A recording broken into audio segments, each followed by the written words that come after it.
Guess what, everyone? It's support time. Hi, Dudu. I wanted to thank you again for helping me out the other day. Everything was ready in time for dinner, and we all agreed the food was really tasty. I barely did anything. That's silly talk. With just a few ingredients, you made an amazing meal. I could never have done it, no way. You deserve all the praise in the world. I still have much to learn. Truly delicious food brings a smile to people's faces. Until I see His Highness smile in that way, I will spare no effort to improve. Well, if that's your aim, you're in luck. I've seen him shovel in your food with gusto. You must be really ambitious if you're not satisfied with that meal. I'd love for you to teach me your ways. I want to be a great cook too. Your skills are not the problem. You merely make errors of negligence. Well, sure, I know that. But how can I stop making those errors? No matter how hard I try, I always seem to mess things up. The pan explodes when I cook. I forget my purse when I go shopping. That's just how life is for a scatterbrain like me. Just the other day, I was nearly laughed off the training ground for wearing mismatched shoes. My uncle used to sigh in despair when he saw me messing something up. You simply fail to pay attention to your surroundings. Ensure the pan is on the flame and that the knives are put away properly. Look at yourself in the mirror before you go out to make certain you have what you need.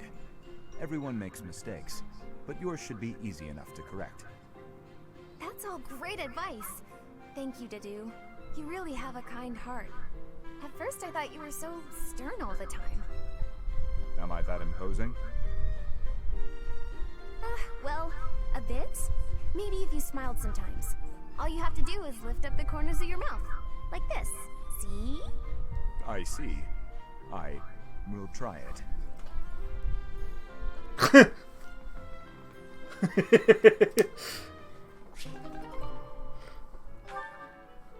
I was expecting it to be a lot creepier than that.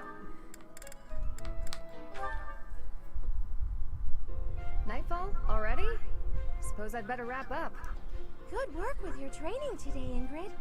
Here's something to wipe up the sweat. Whoa, Mercedes. Hi. Hello.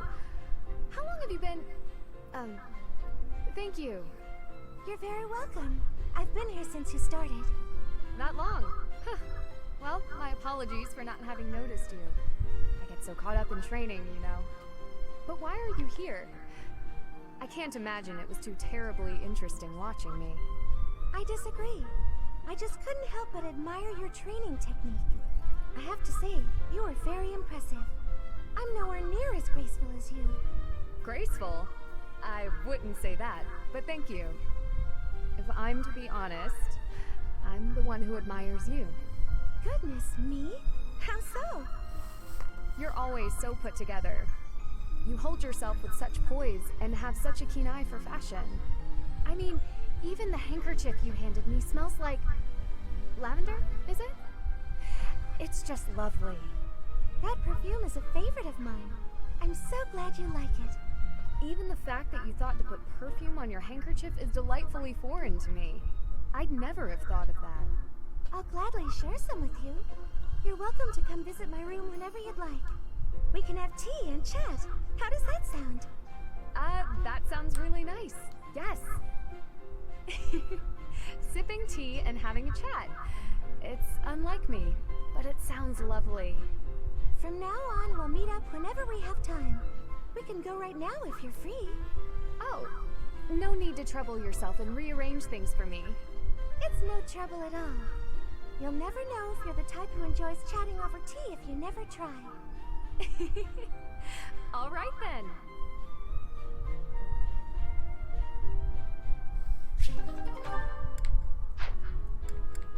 They make nice friends.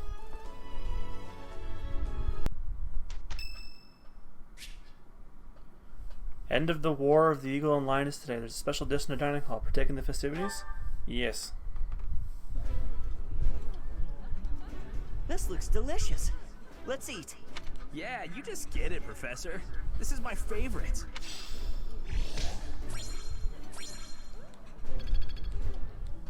Oh, I'm almost S-class, Professor, unless it's A+. I don't know which.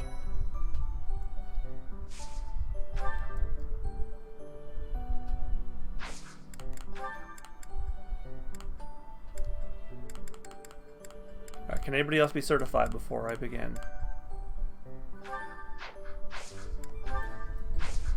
Nope. Battle of Eagle Online time then.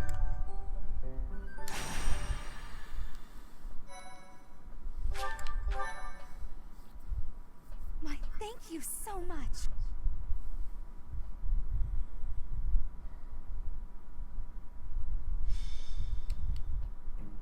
So, this is to be our battlefield. Gronder Field. Are you feeling confident, Professor? Very. Excellent. That's most reassuring. We can win. I'm sure of it. After all, it's not as though we've spent the last half year sitting idle, and I'm feeling stronger this moon. As though I could conquer 1,000 opponents all on my own. Don't get carried away. I'm only joking, of course. But perhaps it isn't a laughing matter. I beg your forgiveness. I must practice levity so that I can provide a more enjoyable joke when the opportunity next presents itself. After all, I hear that telling jokes is a good way to calm the nerves before heading into battle. Still, I find it quite difficult. Well, it's about time for the battle to begin. Everyone, brace yourselves. All I'm worried about is finding someone worthy to cross swords with. We've prepared and trained a great deal. We should be fine, right? You're always so carefree, Mercy. Don't forget we need to try our hardest out there so we can win. This is our chance to show how hard we've been working. Let's do our best. If I emerge victorious in the lauded battle of the Eagle and Lion, the ladies are sure to take notice. I'll have to go into hiding. Ugh, is that all you think about? Yeah, actually, so long as you try your hardest, frame it however you like. I shall give it my all. No matter the battle, I will never falter. We're counting on Except your the few guidance, times you Professor. did. Let's show the That's world my what the fault, Blue not yours. Lions are made of.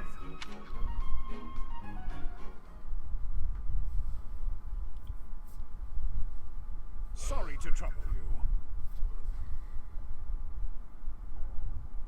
I am grateful. I am grateful. Thank you. Hop, hop, Thank you hop, so much. hop, hop.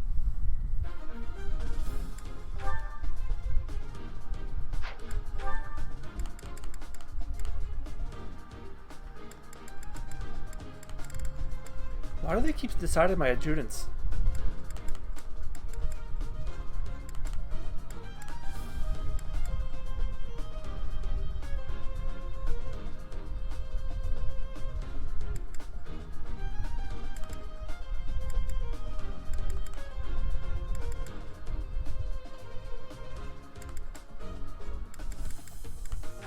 Let's take Anna out this time.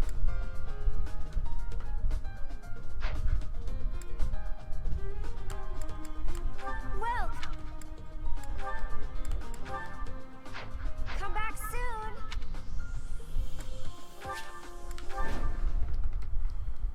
The battle of the Eagle and Lion is set to begin at long last. Everyone, show off the results of your dedicated training. Remember, we're not just fighting for honor. There's a prize at stake.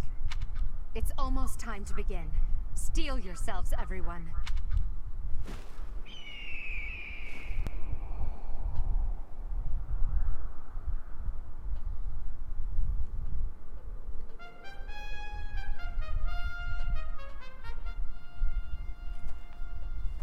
You all should know, I am not about to go easy on you today.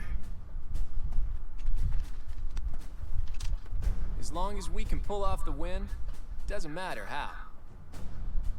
Our victory must be absolute, no matter what it may take.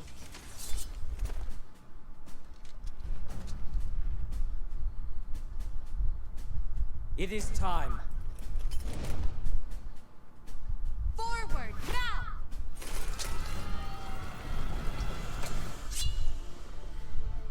For honor!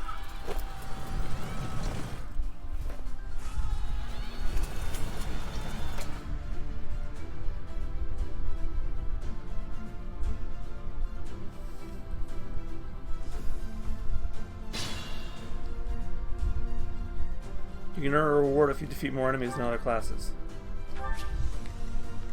Ready.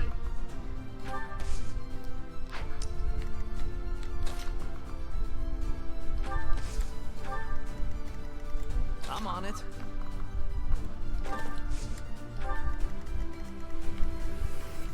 What should I do?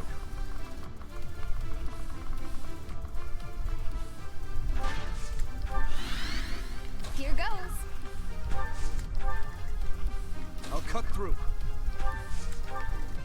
Stay focused. I'll go. I'll give it my all. Oh no. Here we go.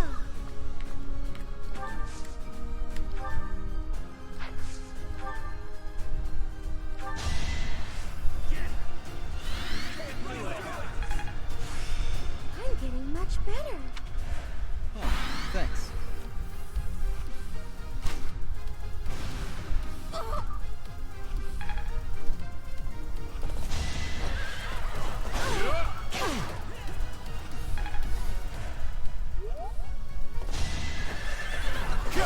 Try this on for size.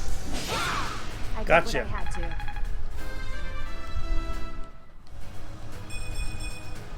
I will get stronger still. Black eagles and blue lions are fighting. Maybe we can sneak right past them.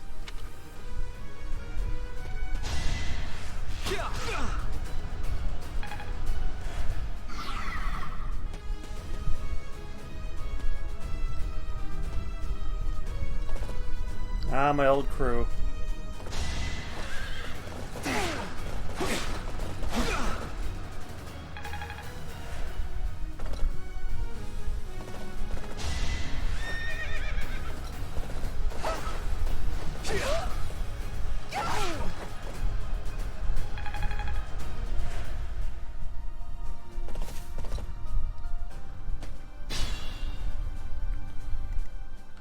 I'll do my best.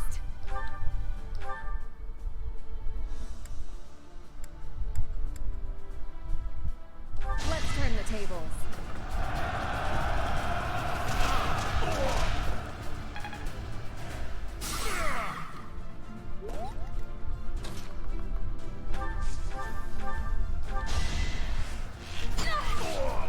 I thought I was dead.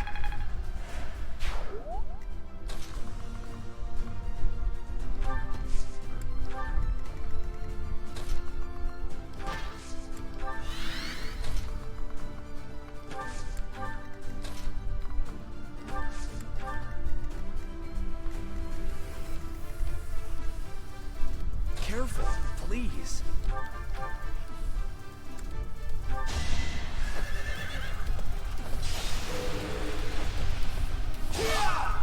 Just give up.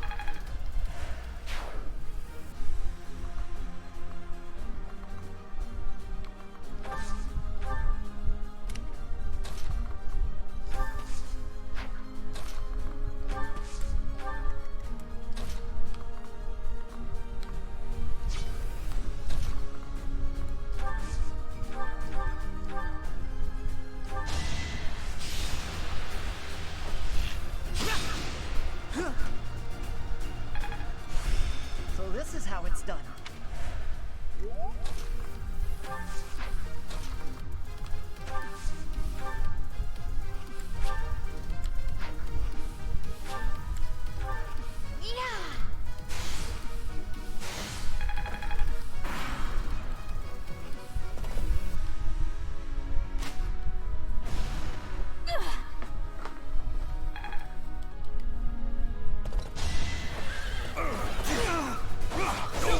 You fought well.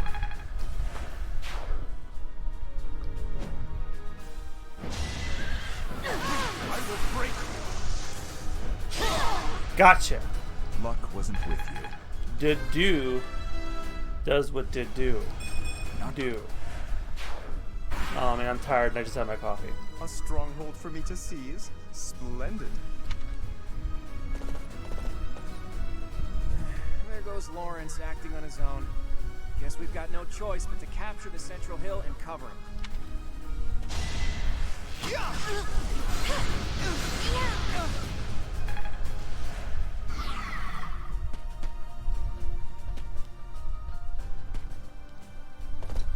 Where's their big... Oh, I was gonna say, where's Raphael? Oh, I have him.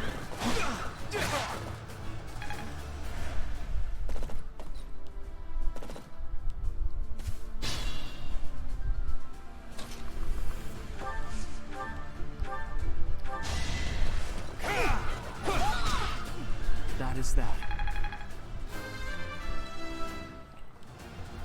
Such power dwells within. Making my muscles proud.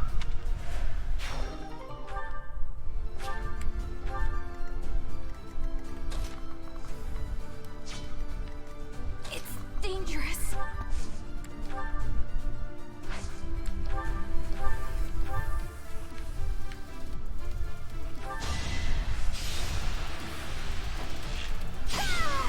That was nothing.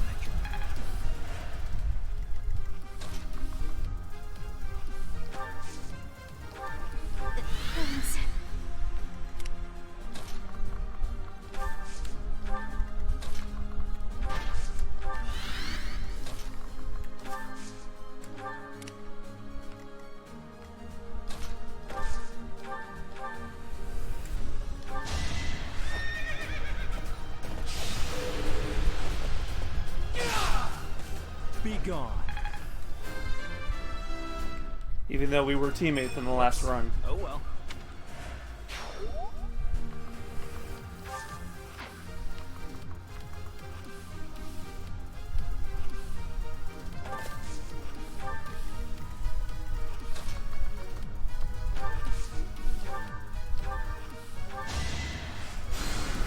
You're a big help.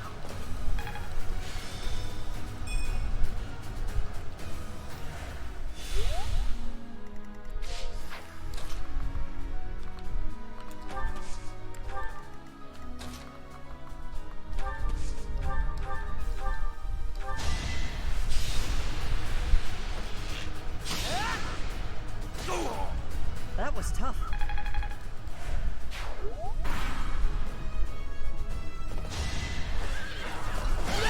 No! There goes my chance to cover the top hill. And I lost Ingrid too. Fuck.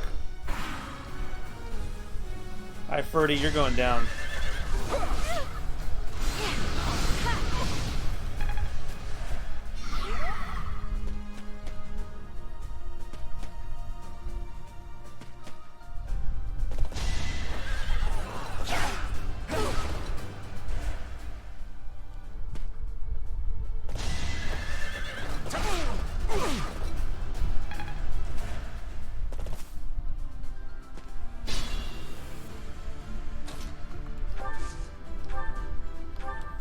How dare you harm my wife?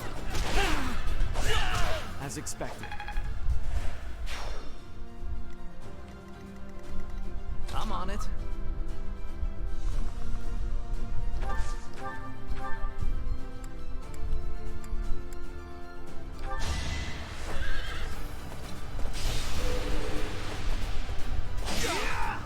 What's next?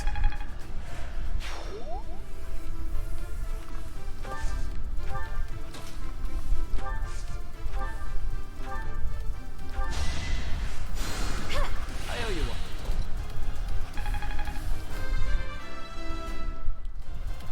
I will.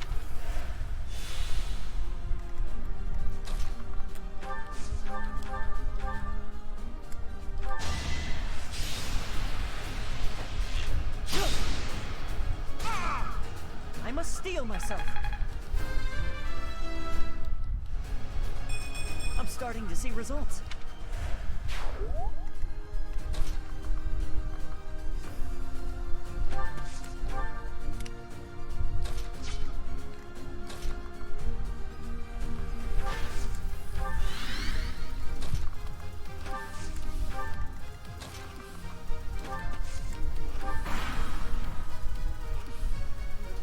My plan is flawless.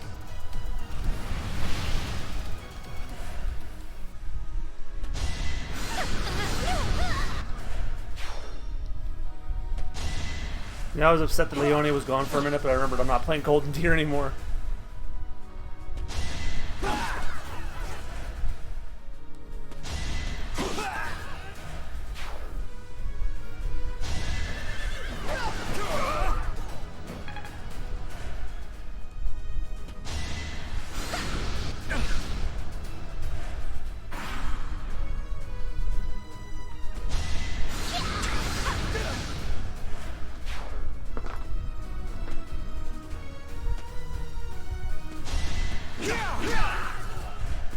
Damn, took out Hubert.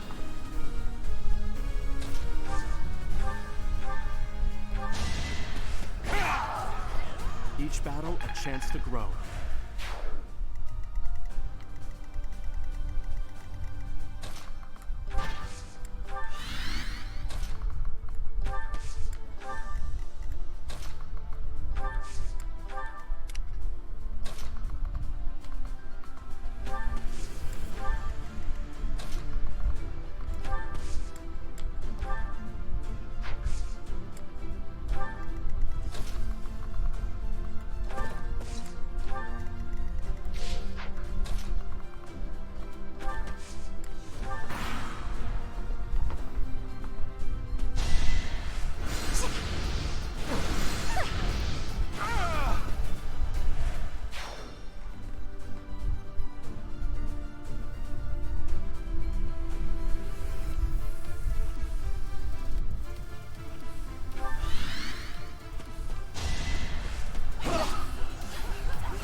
Yeah, he could still hit you from there. Whatever, just go forward.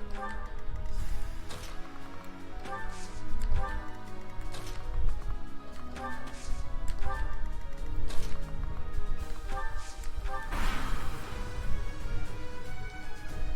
will use the strategy.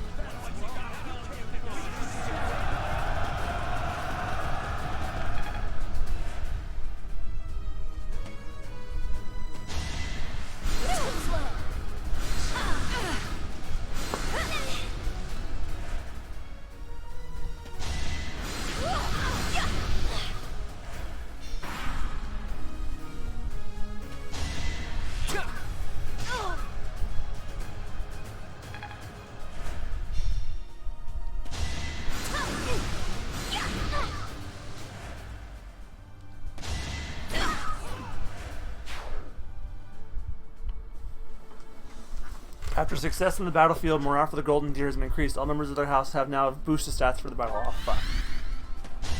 Not like there's many of you left.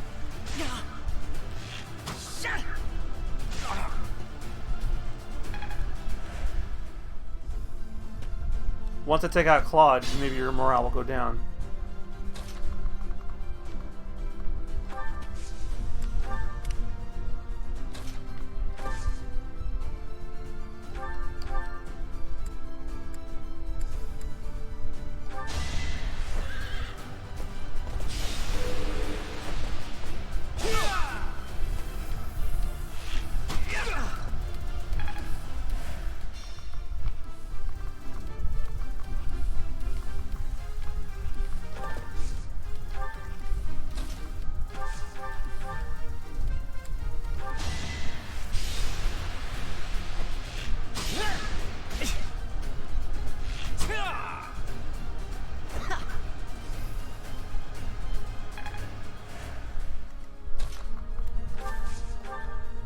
Take him out, Felix.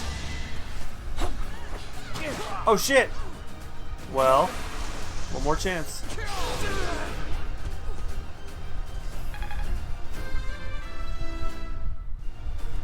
I can feel the difference. Sorry, but it's about time I make my exit. The rest of you, please finish the job. As I expected.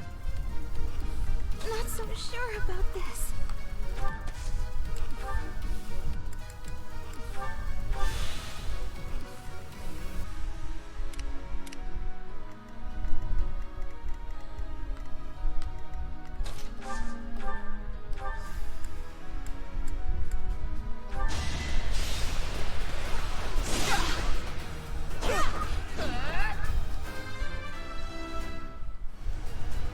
Slow and steady.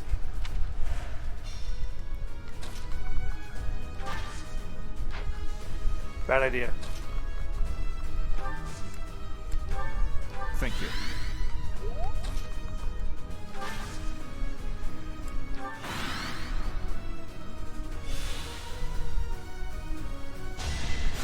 Appreciated.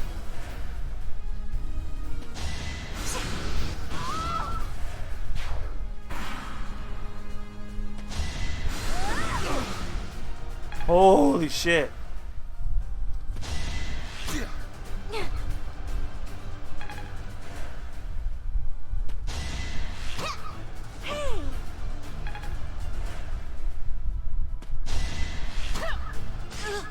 That one finally hit.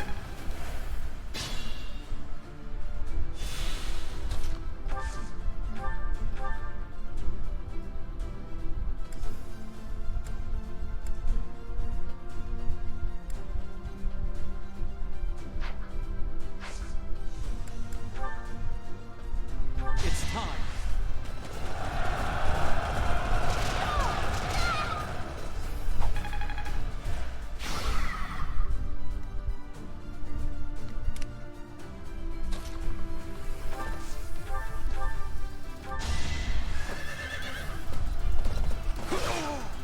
Just give up.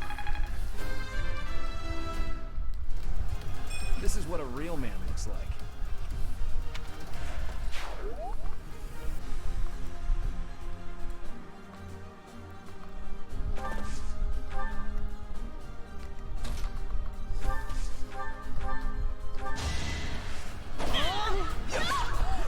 Too easy.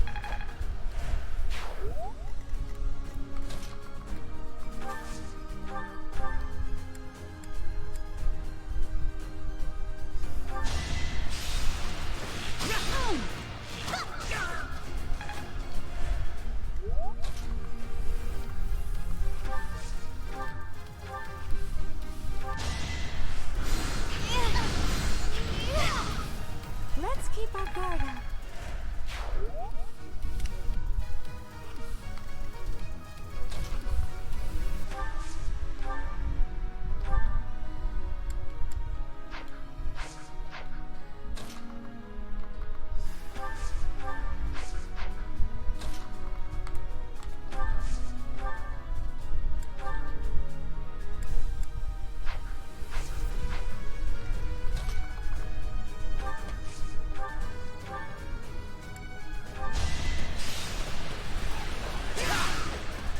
I must stay focused.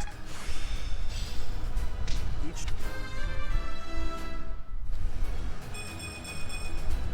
Now I can do so much better.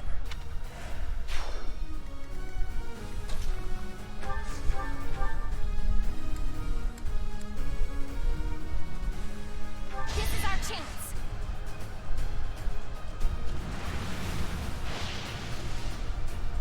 Oh, fuck you.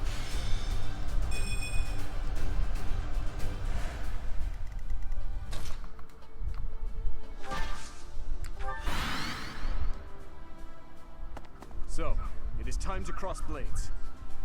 I never imagined such a day would come to pass. If the Empire and the Kingdom go to war, we'll be able to fight as much as we please. I'm sorry, but that is not something to joke about. The thought of fighting you is troubling at best. In that case, I wonder when you'll be able to stomach facing me in battle. Do you need a few moments?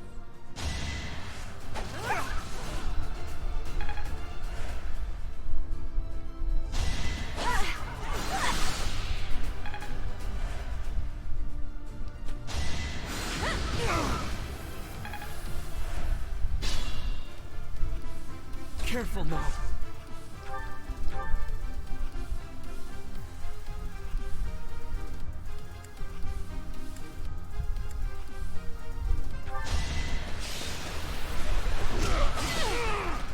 You fought well.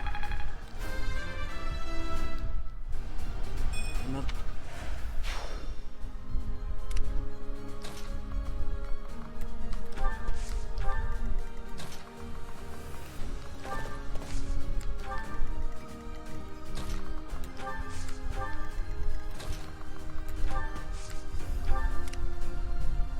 I'll do my best.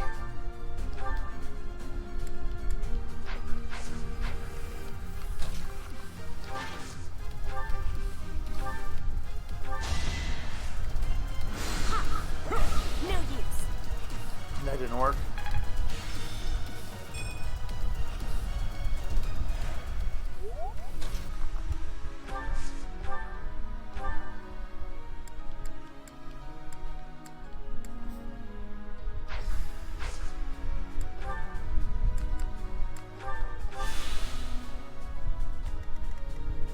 Use caution.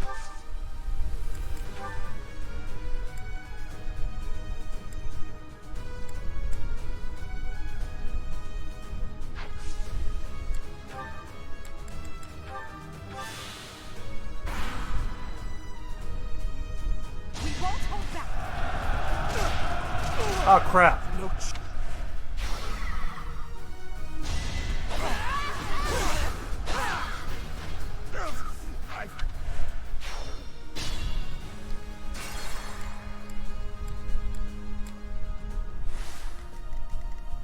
Use caution.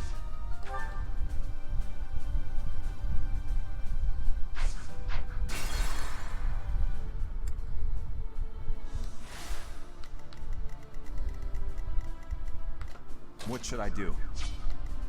I'll do my best.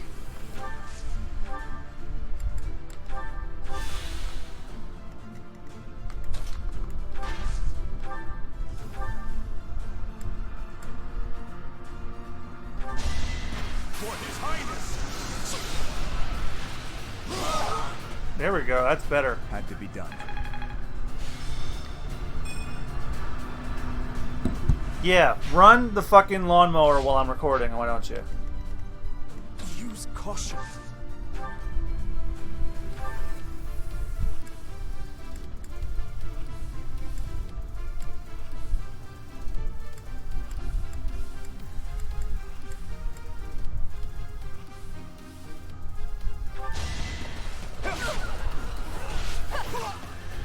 There's like no way it was not gonna happen that way.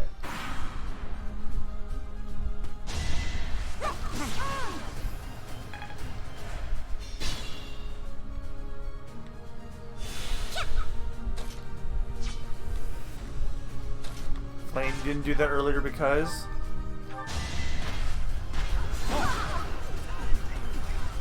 Nah, it doesn't matter, I won still.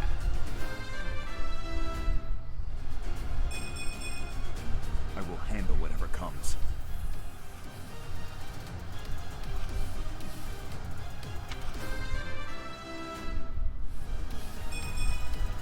A bit disappointing.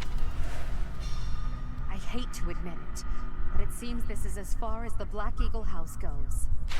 That is the end of this year's Battle of the Eagle and Lion. And the winners are... the Blue Lions.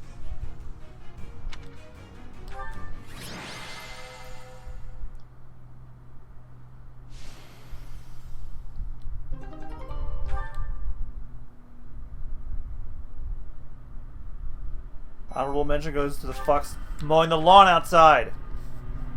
Why, thank you so much. Well done, Your Princeliness. I'm certainly not in any hurry to get on your bad side. I assumed you would attack us head on.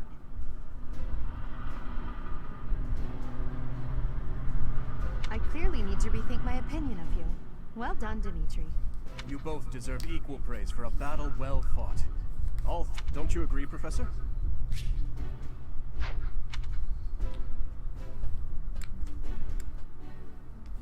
Black Eagle House was very strong. Not strong enough, clearly. If there's ever a next time, know that I plan to wipe that smile from your face.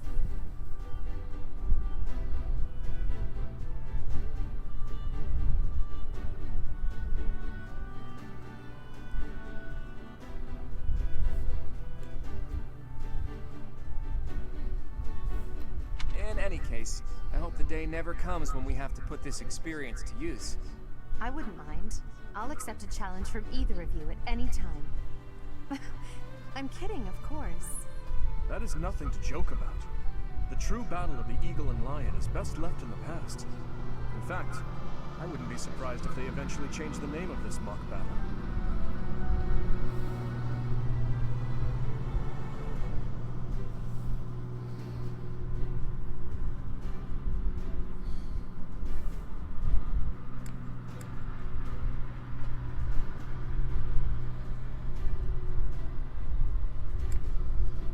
Do our best to get along.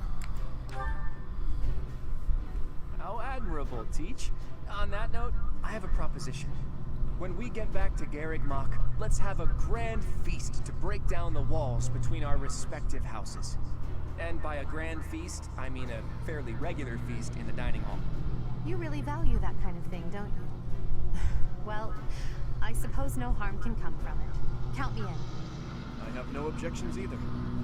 And you, Professor?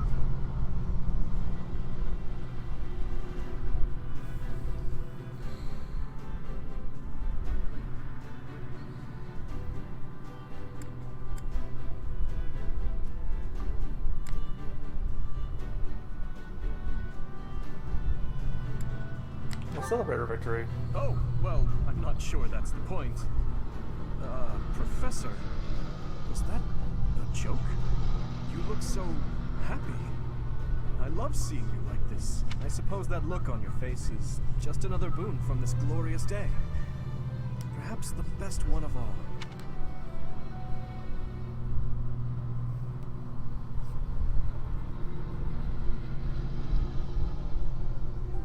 I had a wonderful time today, Professor. As usual, I was astonished by how much you ate in the name of celebration. Really, though, I must thank you again. Our victory in the Battle of the Eagle and Lion was thanks in no small part to you. We all did our... Yes, that is true. But it was your instruction that allowed us to reach our full potential. I feel silly admitting this now, but when you first came to lead our class, you unnerved me. You never smiled, and you never showed anger either. And yet, you didn't appear to be suppressing your emotions. They just weren't there. At first, I thought perhaps finally you they just didn't stopped. care for us. But I soon concluded that wasn't the case at all. For the longest time, I just couldn't tell what you were thinking. It was though you had no humanity whatsoever. And now? You're different now. In the half year we've spent together, I've seen the glow of humanity in your eyes, and in your actions countless times. I am truly grateful to have had the chance to spend this time with you, Professor.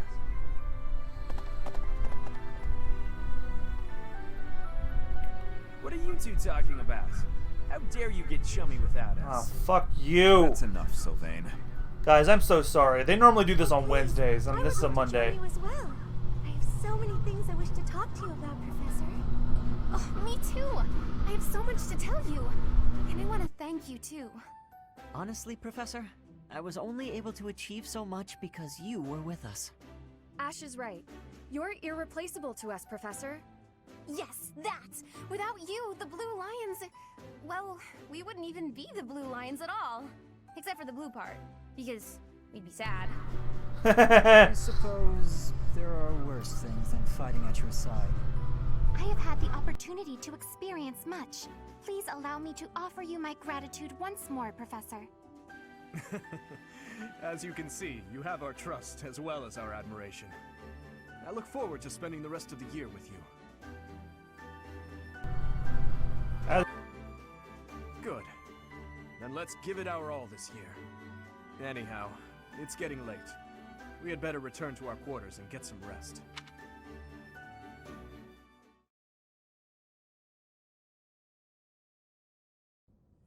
I can only call your deeds during the Battle of the Eagle and Lion quite versatile.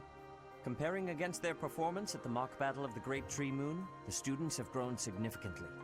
It is clear that this is a result of your guidance. In appreciation of your efforts and to show our high hopes for the future of your students, I award you with this. Please continue to instruct your students as a model teacher. So, you've made good use of all my power after all. I would have been upset if you had failed at such an easy task. Maybe now you're done? It pains me to assign such a disturbing mission to you during I'm gonna such keep turning my mic on blessed and off moments in if they keep doing this However, shit. next month your assignment will be to journey to Remire Village to investigate an abnormal occurrence there. Oh, this... Meyer Village. The If I fucking recall, month where everything I've goes to met with your hell. father many times. I have yet to ascertain the details, but it would seem the villagers have been acting strangely. I have already dispatched the knights to verify the authenticity of this information. They should be back shortly. I suggest you begin by finding out what they have discovered. I pray this is not a bad omen. May the goddess protect you all. A blessed lance. It's not for me, though.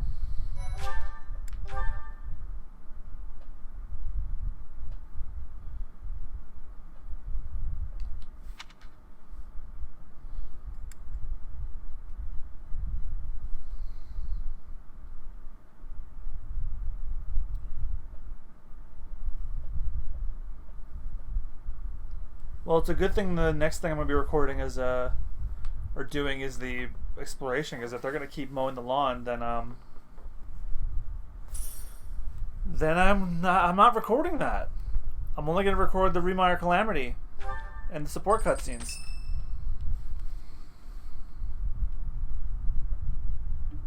That's what we're dealing with. Well, I still Is hear there them, no but they're chance further it's away an now. infectious disease? There are no absolutes in medicine, but the chances are extremely slim. Restless movements, fits of violence, becoming bedridden, or even impossible to wake. With symptoms that varied, there are only a few possibilities. It's either a mixture of poisons or magic, and dark magic at that. You're talking about Remire Village, aren't you, Manuela? Oh my, if it isn't Gerald. Tell me, what was the first thing you heard? Everything, after you mentioned that it's not likely an infectious disease. My child and I owe the people of Remire Village. If something's happening there, we must help them. We scouted the area ourselves. Speak with the knights, hear what they have to say. I must go. Thank you for your help, Manuela. You know, I'm more than willing to go with you to Remire Village. After all, I owe you my life. If you'd like, I bet we could even manage the mission all by ourselves. Just the two of us.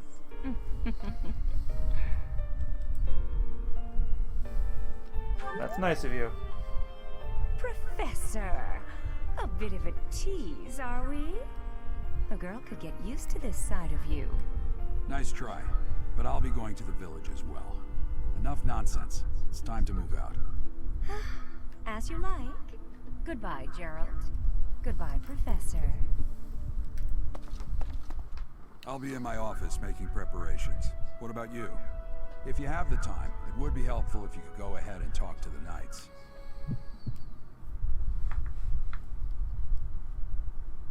Hey, oh fuck. What's wrong? I just got a little dizzy. If anything feels off, return to the infirmary. No need to just grin and bear it. Got it? Ugh, what could have caused such dizziness? I felt it too. Actually, I felt that way before.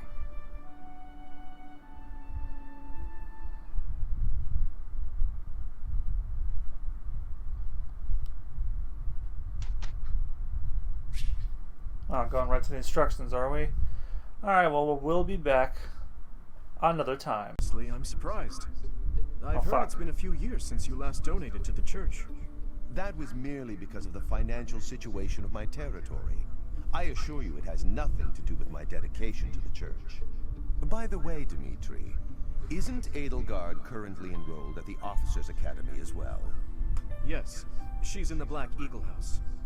I don't believe she has any plans to leave anytime soon. Why not pay her a visit? I may do just that. It's nice to stay in touch with my dear niece every now and then. Oh. Of course, I'm also delighted that I was able to speak with my nephew as well. Whether through marriage or otherwise, family is family after all. Wait a minute. The feeling is mutual. Dimitri and Edelgard are related?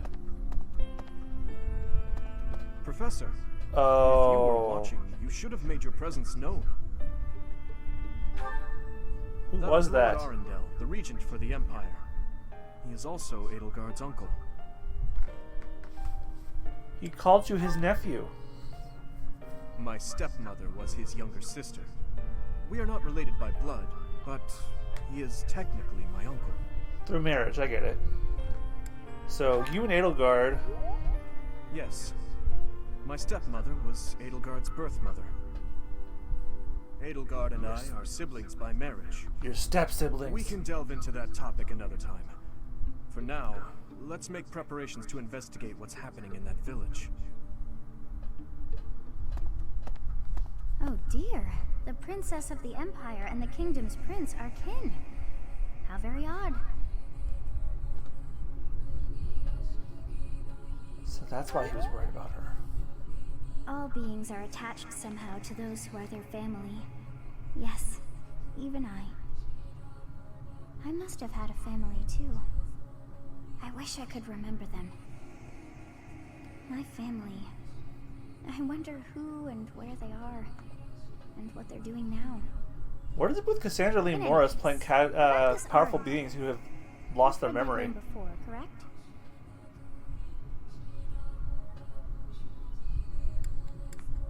In the office. Oh no. Your memory is worse than mine. The library. We came across that name within the library, right where the prince had been. Don't you recall? I thought that Arundel had died. And yet, not so. He seems alive and well. Unless he's a zombie. I wonder what the prince had hoped to learn from reading of his uncle's charity. So many things the prince has yet to tell. How bothersome.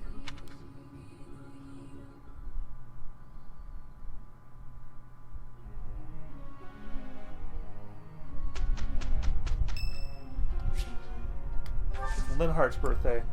Give him flowers. He'll sleep with them.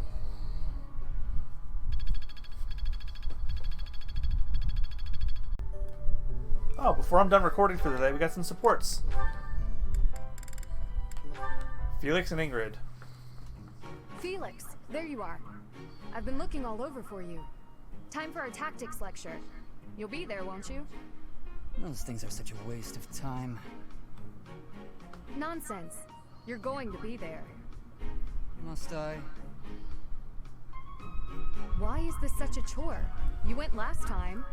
Though you did all you could to disrupt things, as I recall.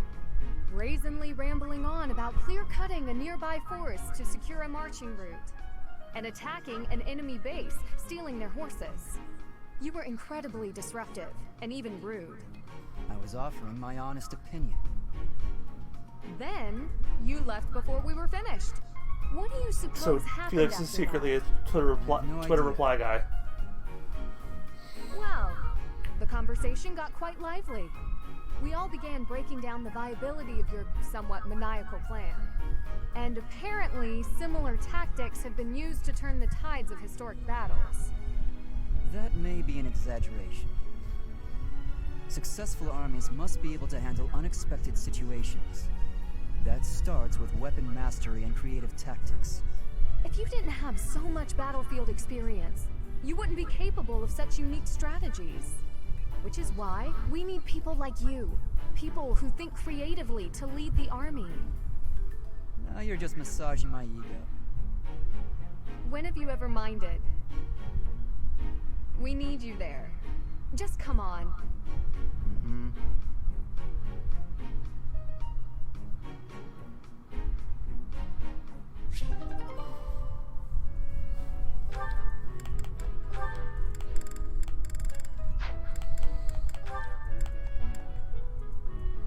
Bernadetta and me can't do anything yet. Oh, Bernadetta ain't great. Oh boy. There you are. I just checked your room, but obviously you weren't in there. Oh, you didn't break the door down again looking for me, did you? Of course not. I'm not unreasonable. I just wanted to discuss something with you. I only break down the door when you're in there. Is that really all? Okay, I can handle that. Firstly, I'd like to apologize for breaking down your door. I'm sorry. It was perhaps a bit rash. There was a period of time, quite a while ago, when I acted much the same as you. I spent many hours locked away in my own room. You did? Really? Really? Because I understood. And here we go again with the fucking I lawnmower. had to intervene. Whether you're hiding under your pillows or not, trouble will come our way sooner or later. At that time, is it better to have wasted your energy hiding away? Or better to have spent it honing your skills so that you can lend a hand? But even if I did train, what's the point? It's not like it would do much good. Don't speak so disparagingly of yourself. It doesn't help things. You have plenty of strengths. No, you think so? Just look how quickly you sprint back to your room, for example. With more practice, I have a feeling you could outrun most anyone. You're also exceedingly talented in the arts. Surely there's a creative way to apply those talents on the battlefield. Stop wasting your breath and energy on putting yourself down. Just try your best. I'm not giving up on you. You have so much power in you, just waiting to be unleashed. You really believe all that? That's so nice. All right. For you, Ingrid, I'll do it. Excellent. Let's be on our way. Hey, wait! What are you doing? I didn't agree to this! Put me down! What is she doing? Do you have to be so bouncy? That got us here much quicker, don't you think? Let's begin. Let's warm up by sparring. Oh, stop! Please! I surrender! Giving in so soon? There's no such thing as surrender on the battlefield. There kinda is.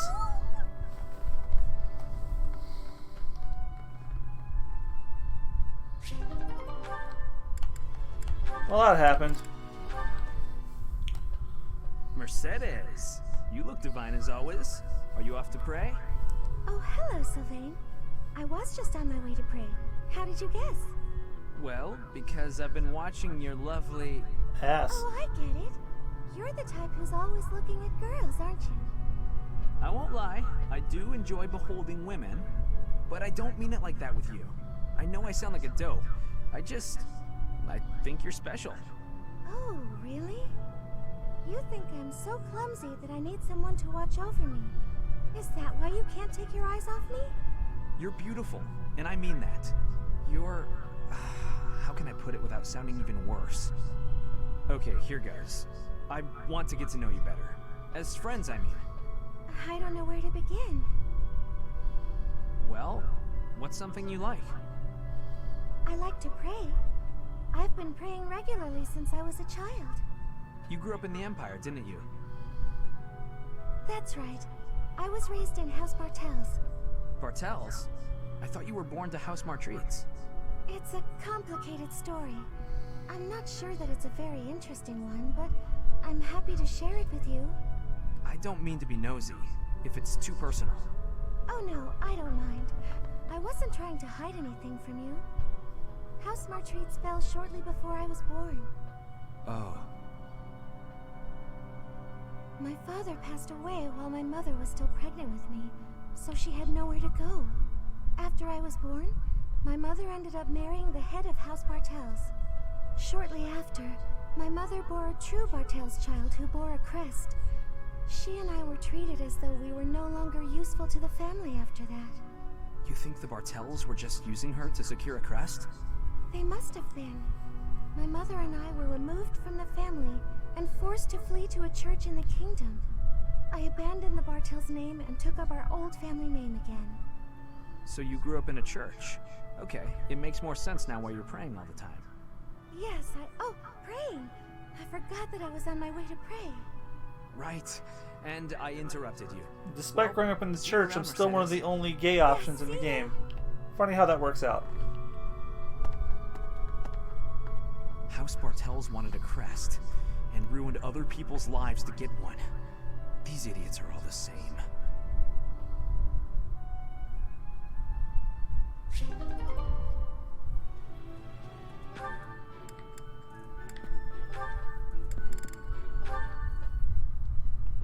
Hey, Annette. Hitting the magic books again? Has anyone ever told you that you're pretty cute when you're studying? Sorry, Sylvain, but I'm trying to think right now. Could you keep quiet for a bit? How can you stay focused reading a book that thick? With such small print? Is some of that text upside down? If I use the formula in this line here, the magical energy should... No, that's not right. You're even cuter when you're working through a difficult problem. Sylvain, I'm serious. Please be quiet. Hang on. Look at the third line. You've got the formula wrong. I said the... Oh, you're right. How did you know that? Well, I mean, it's written right there. Most people wouldn't be able to grasp this formula just by glancing at it. Have you read this book before? Nope, this is the first time. Okay, now that I look at it... Wow, this book makes things way more complicated than they need to be. And what's your take on this part here? It's just describing another application for the same formula. This is pretty easy. You know, you're actually kind of amazing. I've been studying magic for a while now, but even I have trouble with this stuff. You act like all you do is mess around, but are you actually working really hard in secret? Nah, hanging out with girls is way more fun. I guess I just picked this stuff up somewhere. Life is short, Annette. If you waste it working hard, it'll be over before you know it. Get out in the world. Have some fun. That's easy for you to say. You're strong and smart without even trying. It's not fair. Oh, I'm sorry. I didn't mean to be rude. No, I was just thinking you're pretty cute when you're sulking. You know that? What is wrong with you? Hey, I just got lucky with that stuff in the book. I'd normally never be able to outsmart you. Anyway, I'm gonna get out of here and leave you to it. Got lucky, huh? I'm not so sure about that. Well, that does it. It might be tough, but I won't accept second place. Let's go, me. I can do this. I'm gonna finish this whole book before sundown.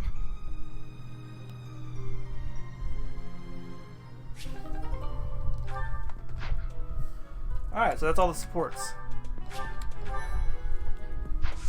Now to explore and get some more things done. We're edging very close to the time skip era of the Blue Lines route. Dimitri would like to speak with you. Is now a good time? Sure. Thank you for your help the other day, Professor. Please, allow me to express my gratitude by taking you to dinner. I would be delighted. Fantastic. But please think about what you'd like to eat. After all, such magnificent guidance must work up quite an appetite. I've studied swordsmanship for some time, but your mercenary skills are something else entirely. Speaking of which, there's another question I must ask you. Were you reconciled with the reality of battle from your first foray? With the killing part, I mean? No, it's never easy. I see. And you? No. I do not carry that burden well. I doubt that will change, no matter how many years come and go. The first time I led on the battlefield, I was sent to quell a rebellion in the west. It was not a difficult fight. The enemy was not well trained, and their morale was low. A swing of the lance, and your opponent falls. A flash of your blade, and a path opens up. That's the sort of battle it was. Easy, right? What caused the rebellion, though? The noble family from that area sought to seize the throne after my father's untimely death. The leader of the rebel army was defeated, and the rebellion quelled. This was at the height of the post-war period. I recall coming across a dead soldier's body. He was clutching a locket, and inside was a lock of golden hair. I don't know to whom it belonged. His wife? His daughter? Mother? Lover? I'll never know. He was a soldier, an enemy, someone we had cut down without hesitation. But in that moment, I realized he was also a real person, just like the rest of us. Of course, we cannot stand idly by and allow anyone to commit senseless acts of violence. Yet, in dispensing what we call justice, we take the lives of cherished family members, beloved friends. Killing is part of the job, but even so, there are times when I'm chilled to the bone by the depravity of my own actions. I felt the same way. That you feel the same way is more comforting than you could know. Professor, may I speak freely? When we first met, I thought of you as someone who felt no strong feelings about killing your enemies. I could never trust someone who kills without batting an eye. My heart won't allow it. But after speaking with you and getting to know you better, I can see you're not like that. Now I know, with all my heart, that I can trust you. Thank you for that. You're welcome.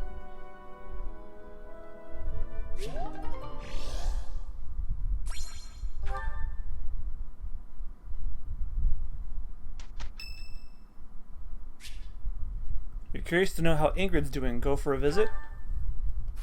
Ugh. Will Father never learn? All of these useless letters are only creating more rubbish in the world. Professor? Oh, I didn't see you standing there. My apologies. Was it a letter you were disposing of? Oh, that paper. Well, Yes, it was. It was a letter from my father. Are you sure you want to throw it away?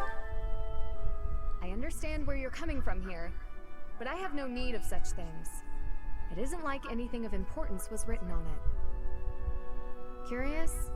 I suppose there's no harm in allowing you to read it. Go on then. My dearest daughter, Ingrid. Are you well? I trust that you are behaving yourself and refraining from causing trouble for others. Things on the home front are in order. The marriage proposal for you and the Viscount's son should be prepared soon. Although, I am quite certain there are many superior candidates at Garreg Mach Monastery. As you know, the very survival of our family is dependent upon whom you marry. You are the only one left in the family who can make things right. We are all counting on you. Do not lose sight of what truly matters.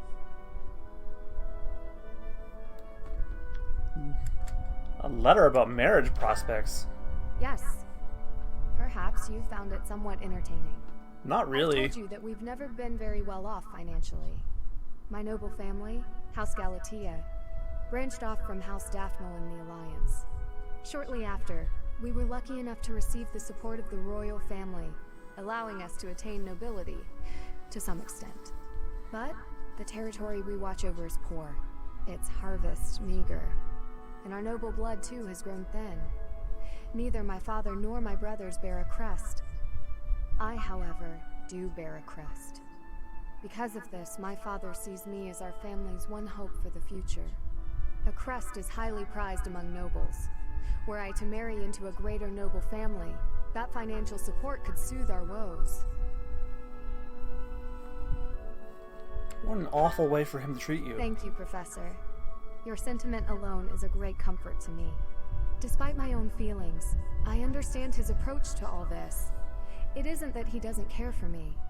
I understand it very, very well, which is why I apologize, Professor. I must be going.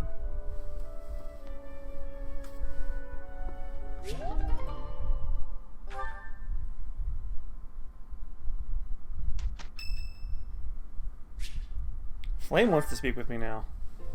Excuse me, Professor. May I have a moment of your time? No, I think I might have seen this one. Certainly. Ah, wonderful. I was hoping you might enlighten me. About yourself, that is. You see, I happen to be quite curious about you. Oh, why is that? Because there is something different about you. You possess an air of mystery. I could not help but notice when first we met. I am intrigued, to say the least. I find it rather difficult to put into words. Were I to wax poetic, I would say you remind me of the sea. Have you ever been, Professor? Because of the fish? 2 times yes. The sea is vast, boundless. On the surface, all seems still. Yet beneath that stillness, it is unfathomably deep. Within, it teems with life. Yet without, one is lucky to glimpse a fleeting shadow. And yet, all one must do is cast a line to grasp hold of all that life. You cannot see it at a glance, but it is there all the same. What are you talking about exactly? About fish, of course. Of course! Oh, bother. Yeah, I've seen got this. sidetracked, didn't I? Right. About the sea. During a storm, the once calm waters become mighty enough to overturn even the vastest ships. Not unlike you. You are calm. You carry yourself with poise. Yet you wield great power. My brother was uncertain of you at first. He once referred to you as a youth of dubious origin. Oh, but please do not think ill of him. He is incredibly dedicated to his work. So surely you understand why he would have doubts about one of whom he knows so little. Nobody even seems to know your age. Incidentally, how old are you? I don't actually know. Wait, you do not know your own age? You truly are mysterious. Looking at you, it is quite difficult for me to determine. I wonder... Could you be younger than your own students? I could ask the same of you. How old are you? Who? Me? Well, I am roughly the same age as the other youths here.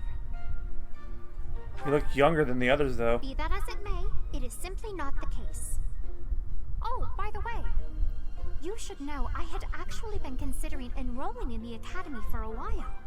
I have endured hard times, but I am so grateful that those very experiences led to my acceptance at the academy.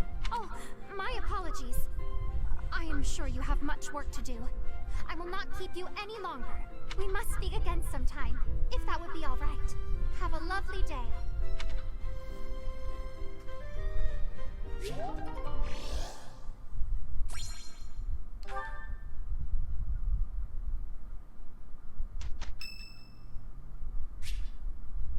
Now Dedu wants to speak to me. Oh boy, everyone, I'm popular this week. Here you are again. I came to check on the flowers. I see. The flowers you helped to water are in bloom now. Have a look. Aren't they lovely? Indeed. My sister was fond of this one in particular. I didn't know you had a sister. It never came up. Dusker is a dead land. Its flowers were all trampled under the boots of soldiers, but seeing this blossom brings back memories. I do not know why I am telling you all of this. I'd like to hear more. There is little to tell. But if you are from Fodlan, you must know what became of the people of Dusker. The people who betrayed their allies from Fargus. The ones who were punished for regicide. The Dusker are shunned for their crimes. Even now. It would be in your interest not to spend any more time around me than necessary. I don't care what other people think. You may think little of it now, but your reputation will eventually suffer. But, to be completely candid, it pleases me to be able to speak with you like this. If you truly do not mind, I would be glad to receive more visits from you in the future.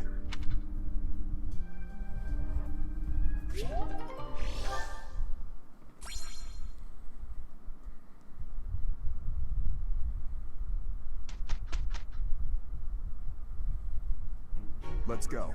Very well, if we must. It went well.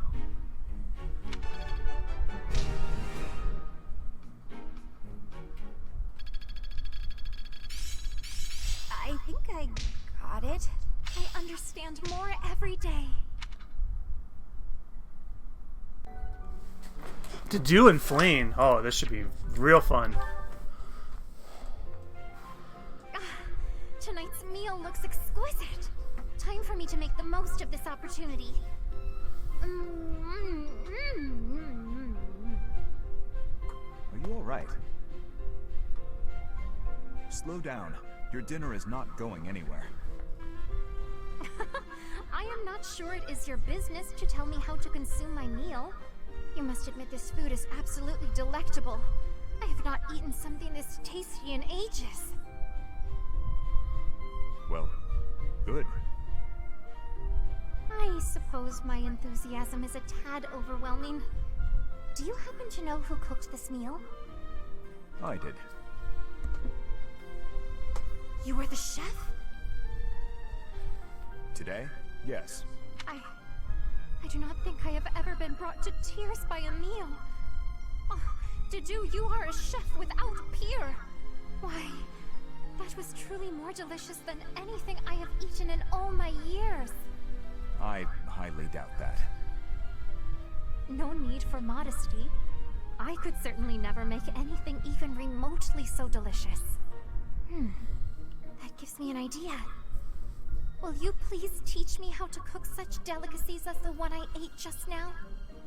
You want me to teach you to cook? Indeed. I have never been so emotional over cuisine. You must teach me your ways. Very well. But only if you are serious, and do not quit halfway through. Oh, I would not dream of it. Thank you, Chef Dedu.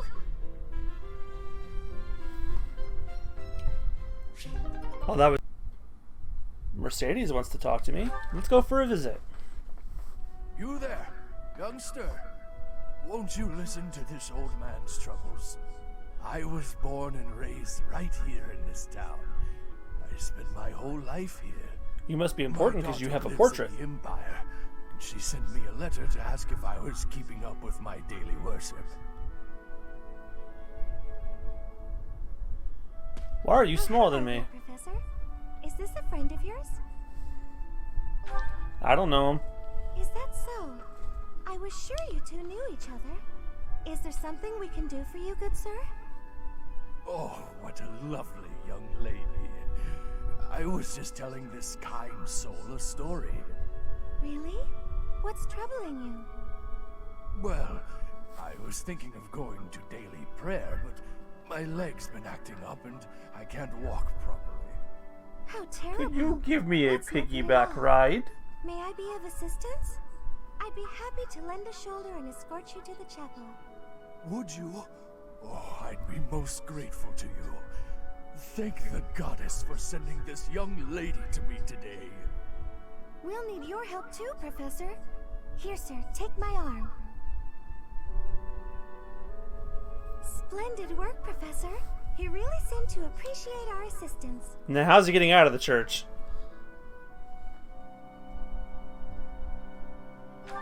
You did a good deed. Putting a smile on someone's face always seems to brighten up the day. Is something wrong? You're giving me a strange look. How did you know something was bothering him?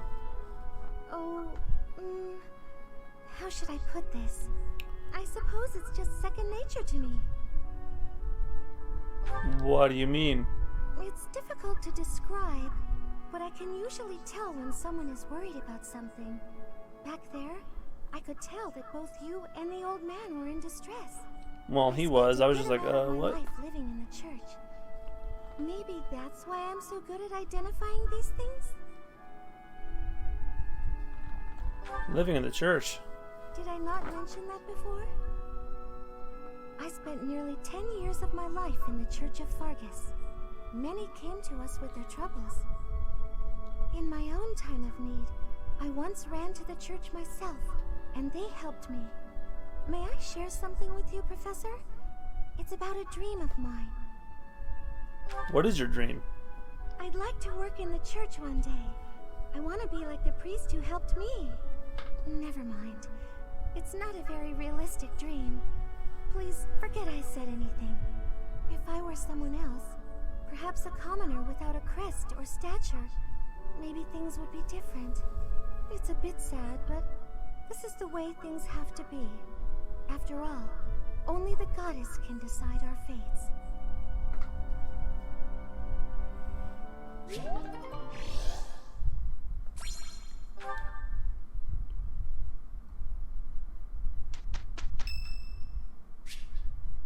It's the Holy Kingdom of Fargus founding days today. Special dish in the dining hall. Predicting the festivities? Yeah. This is one of my favorites. How did you know? This is my absolute favorite. How did you know, Professor?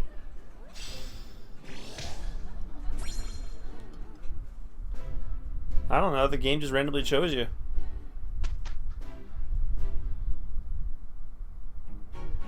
We can handle it. We can do this. We did well enough.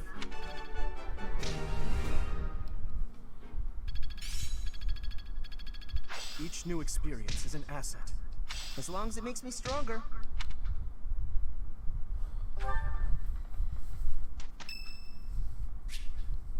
It's Mary Ann's birthday. Give her flowers. I've already spent enough time with her last run.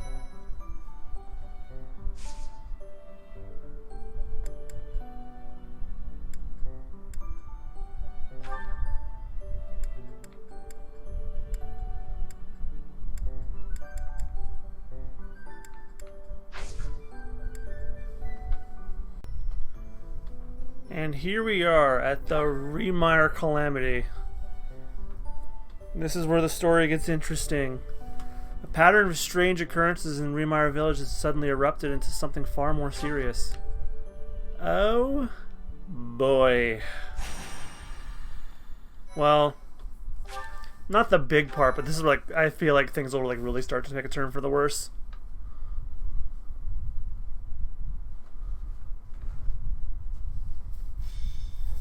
We've got to go now. Okay. The situation in Remire Village has changed drastically. We don't know much more than that. We're hearing reports that the villagers are killing each other. Some say houses are burning. Regardless, we need to move. You got it.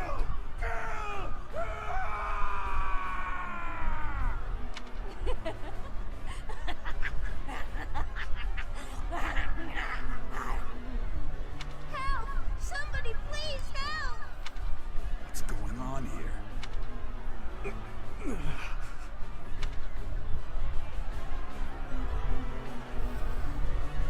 Are you okay? Don't worry about me. I'm fine. Don't waste your time on me. Saving the villagers is far more important. We haven't a moment to lose. What can we do amid such confusion? We'll have to take up arms against the villagers who are rampaging. If we strike carefully, it should be possible to spare their lives. Oh dear. Isn't there a more peaceful way to deal with this? No matter how long it takes, we'll need to check and rescue them all, one at a time. Those who have gone mad may be victims themselves. Is it possible to save them? Well, saving the poor people who aren't crazy is definitely our top priority. Let's get on with it. Slow down, Annette. It won't do anyone any good if we panic and get injured ourselves. Isn't that... Your Highness, suspicious figures spotted in the village. They seem to be watching the chaos. Are they the ones responsible for this madness? If so, it's clear what must be done. Kill them all. Don't let a single one of them escape.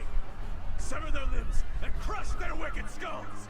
Oh, that's the crazy Demetria we were warned about. Oh boy.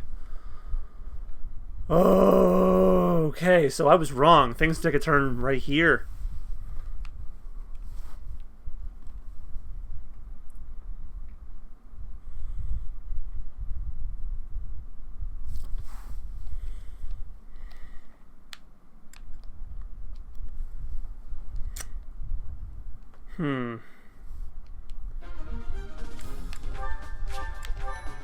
Okay, let's see who I'm taking this time. Raphael's my adjutant because I really don't need him. The one I've got Dedu, who can hold himself pretty well as far as my heavy. Flane is an adjutant to Dedu because while Dedu is a great heavy, he finds himself getting damaged a lot. Why are they putting Anna with Ash? I don't understand that. And Caspar is just kind of hanging out.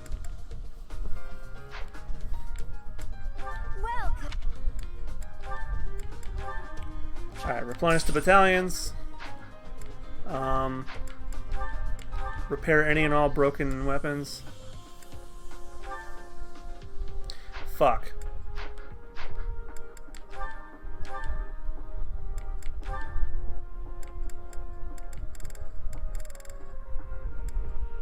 Is that the one? Thanks a bunch. Steel's better than iron, I think.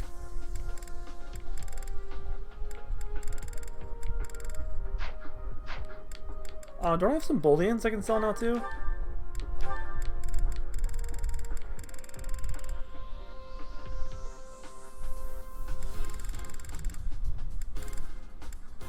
Is that the one? Thanks a bunch. Is that the one? Thanks a bunch. So I have a large bullion too. Is that the one? Thanks a bunch.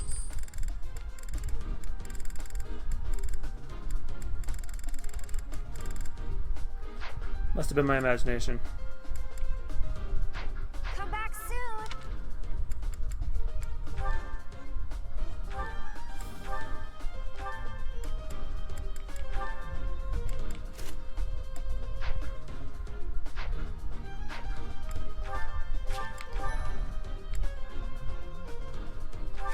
I think I'll do it for now. All your allies are defeated or Gerald falls. There are some suspicious-looking ruffians out there, but our top priority is to rescue the villagers. Got it? I'll rein in the villagers who've turned violent. You focus on rescuing the others.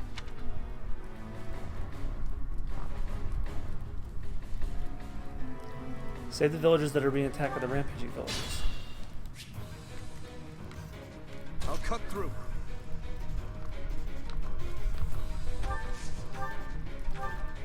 Kill. Kill. Too slow.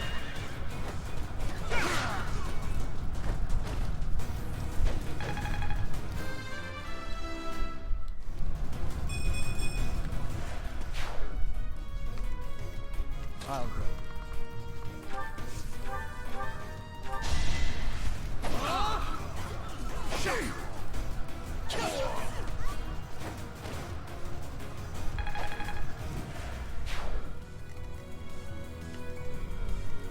I'm on it.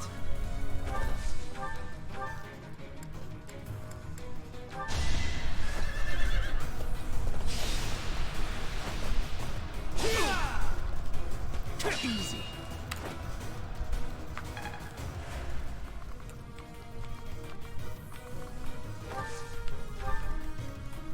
Oh no.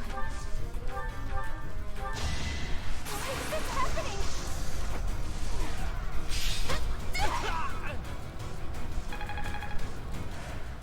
Good to see Bernadetta finally get a crit. What should I do?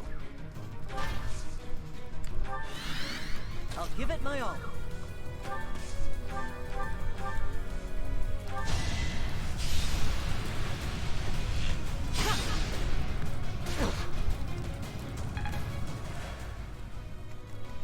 Stay focused. Ready.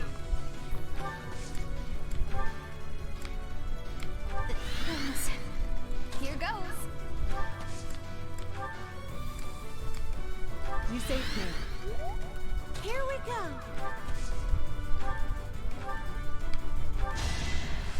Huh, thanks.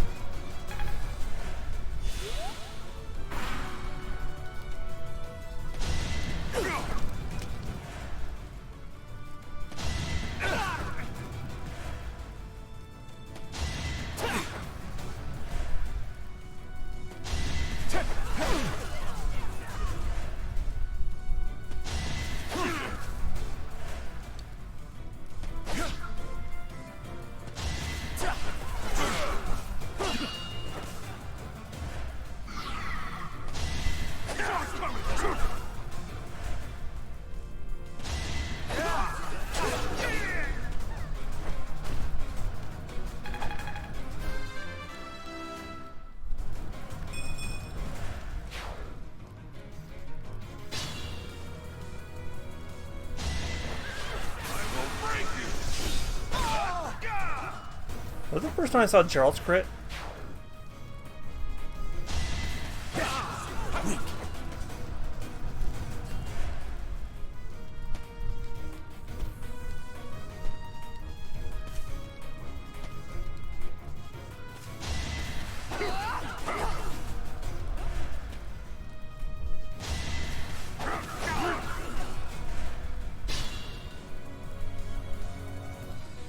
Giving orders to the others.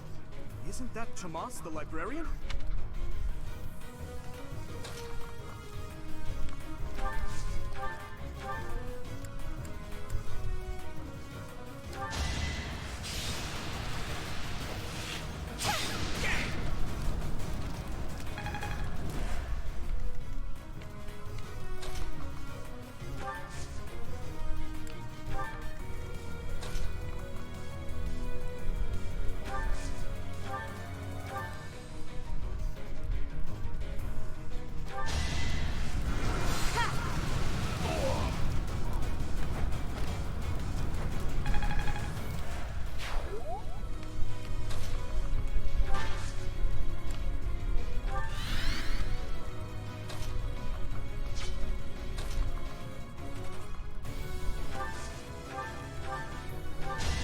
No hesitation. 111. Holy crap.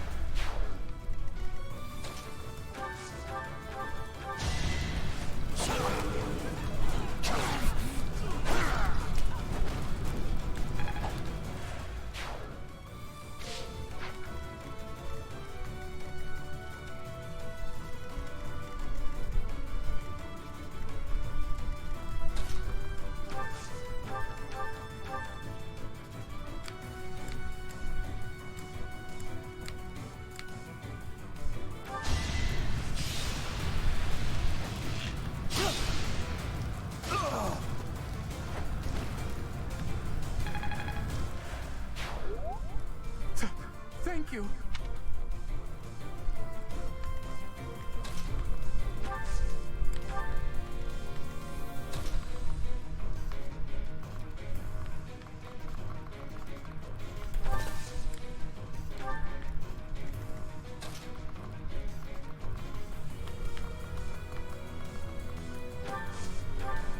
I needed that.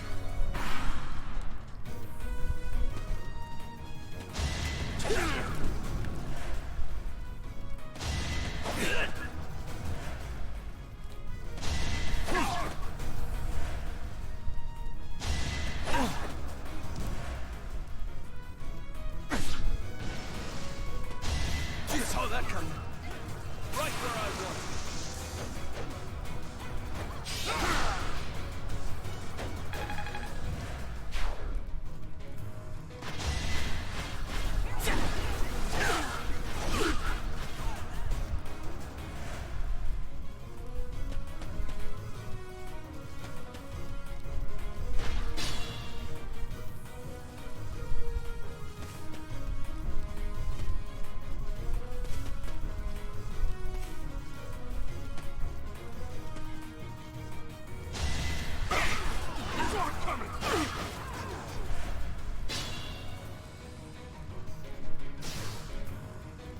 Oh, Hadiana standing on the fire. That's lovely.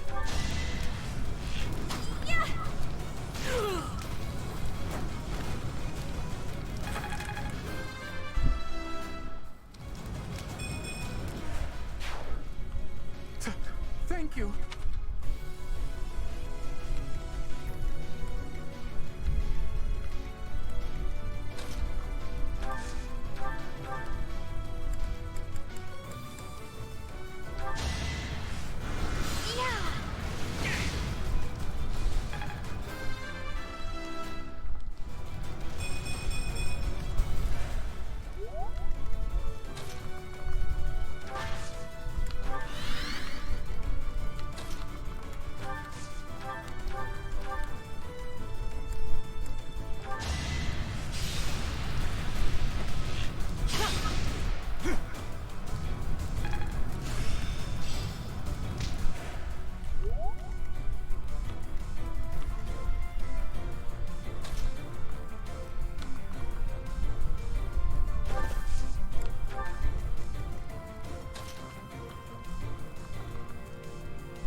didn't give it your all.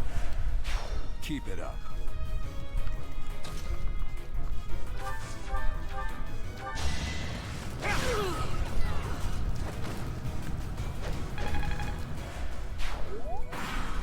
Tomas, what are you doing here? I'm not Tomas. My name is Solon, the savior of all. What's the matter? So shocked you can't even speak. You were so easily fooled by my disguise. I was hiding away in Garrick Mach to get the blood of that little girl called Flame. With her blood, we'll be one step closer to realizing our goal.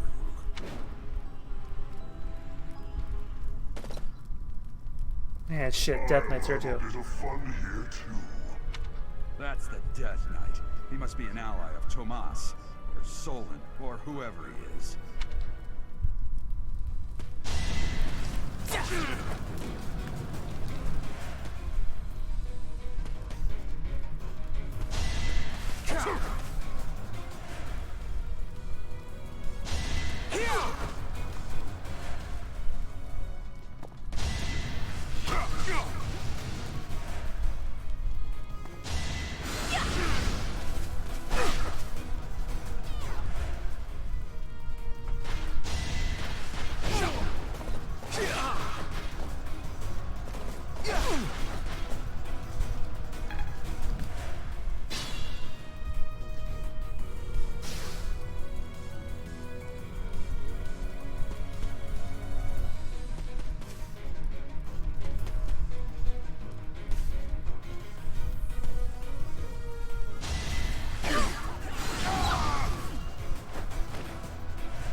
No hesitation. You fought well.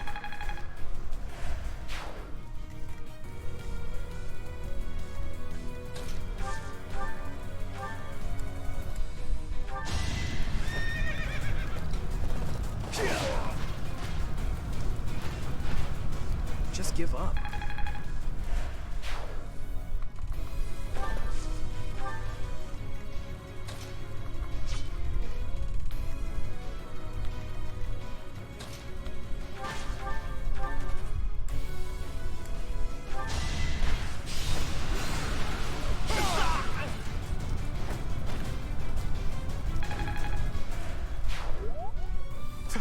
Thank you.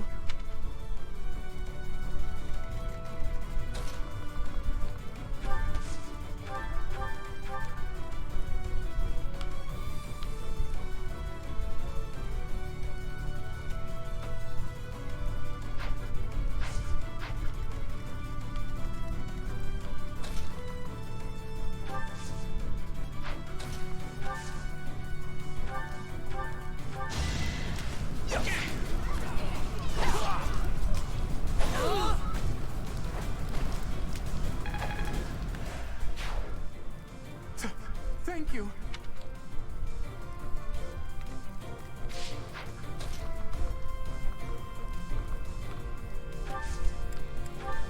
So,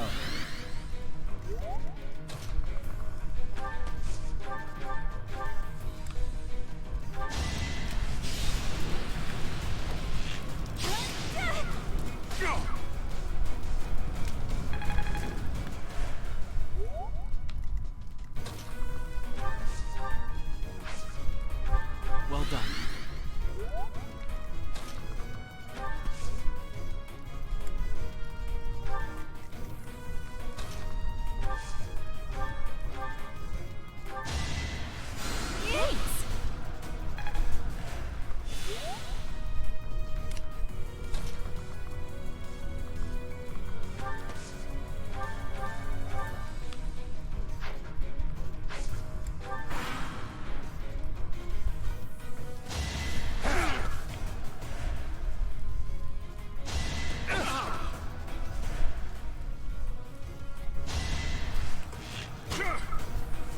Close one.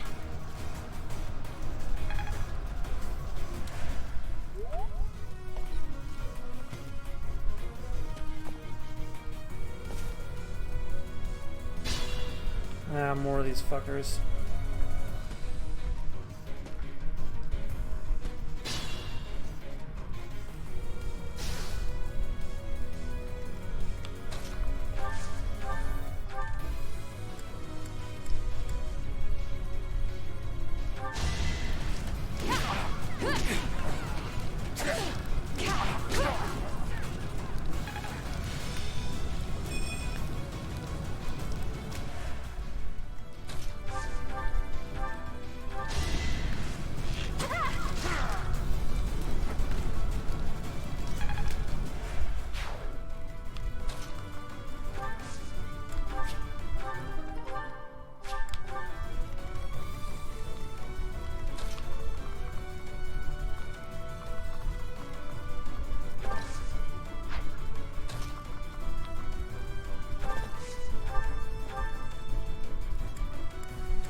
You are but a savage, insignificant beast.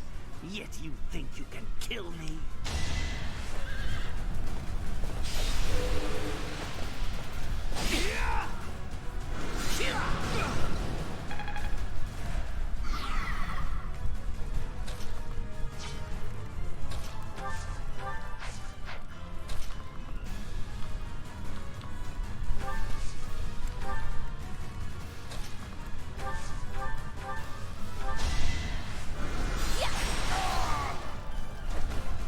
What's done is done.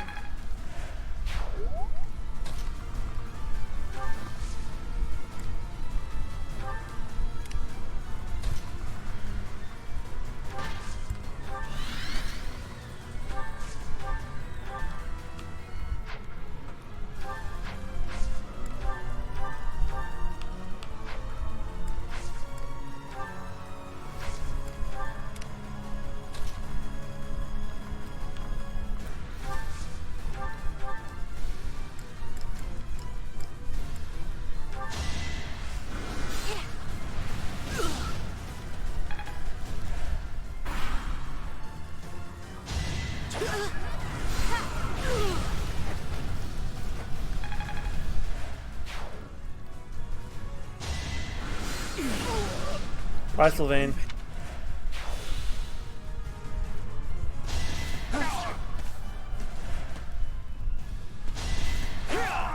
We lost a villager.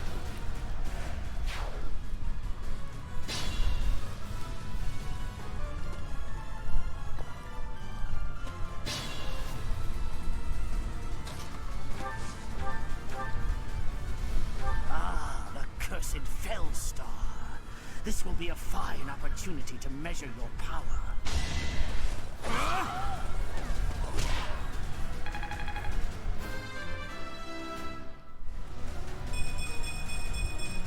Such power dwells within. Huh. Ugh. Why have you gone after this village? What are you planning? I could have conducted this experiment on any test subjects. Now that I have what I came for, I must bid you farewell. I must go. Wait! Damn it, he's gone.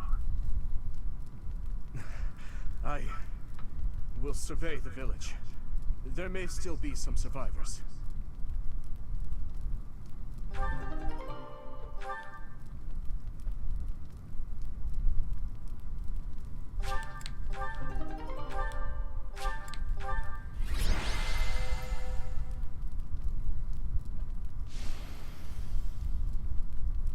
I was the MVP. Well, yeah, I took him down.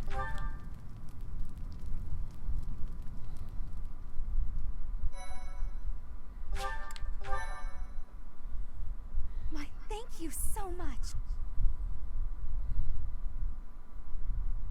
Looks like we somehow managed to sort things out, and casualties were kept to a minimum. They said they weren't picky about who they used as their test subjects. Because of them, the people of Remire Village. There you are. The Flame Emperor. That armor. So, you're the Flame Emperor. Yes. I believe you have met my subordinate, the Death Knight. Oh, we've met all right.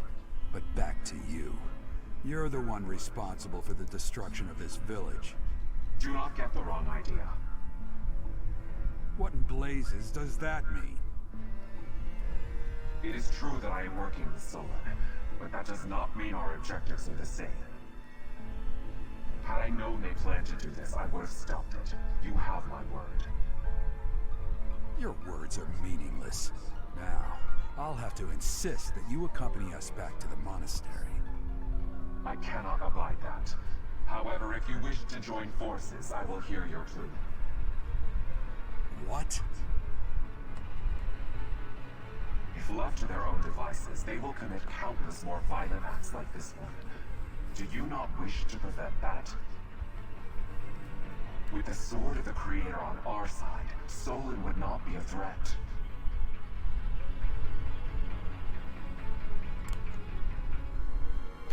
I must refuse. Pity, though not unexpected. Pray that you do not live to regret your choice. Gerald, Professor, have you seen His Highness? What's wrong, kid? Huh? Oh, damn it!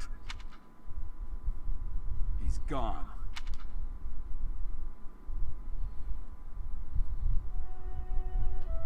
Hey, I've been meaning to talk to you.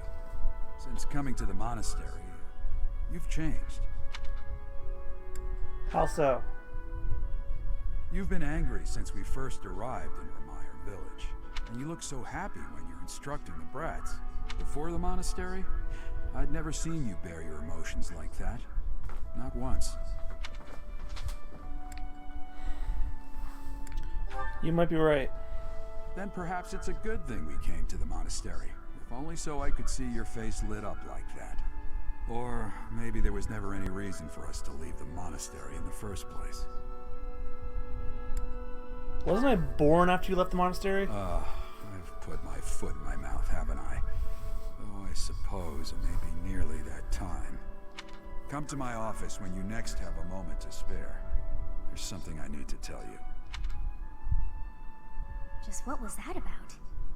I can't recall a time of old when you were at the monastery. I wonder what is hiding in the mist that is your past.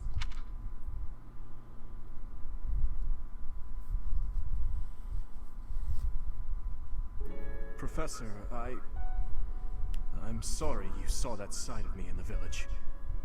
It must have been quite a shock to you and the others. I'm mortified by my behavior. Yeah, about When that. I saw the chaos and violence there, my mind just went completely dark.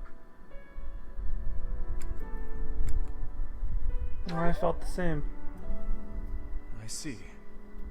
So that happens to you as well, then. I've told you before that someday we may find ourselves facing something we simply cannot accept. That's what the chaos in Remire Village was to me. Solon and the Flame Emperor are both beasts who must be eliminated. Demons who kill the innocent. They aren't even human at this point. The Flame Emperor said he wasn't involved. And you believed him? He doesn't deserve our forgiveness. He became an accomplice when he refused to turn himself in and return with us to the monastery. You see, Professor, I saw the same flames of torment just 4 years ago. In Dusker. Please, have mercy! Oh, backstory. Yeah, the pain! Make the burning stop! Help me! Somebody! Avenge us! Those who killed us! Tear them apart! Destroy them all!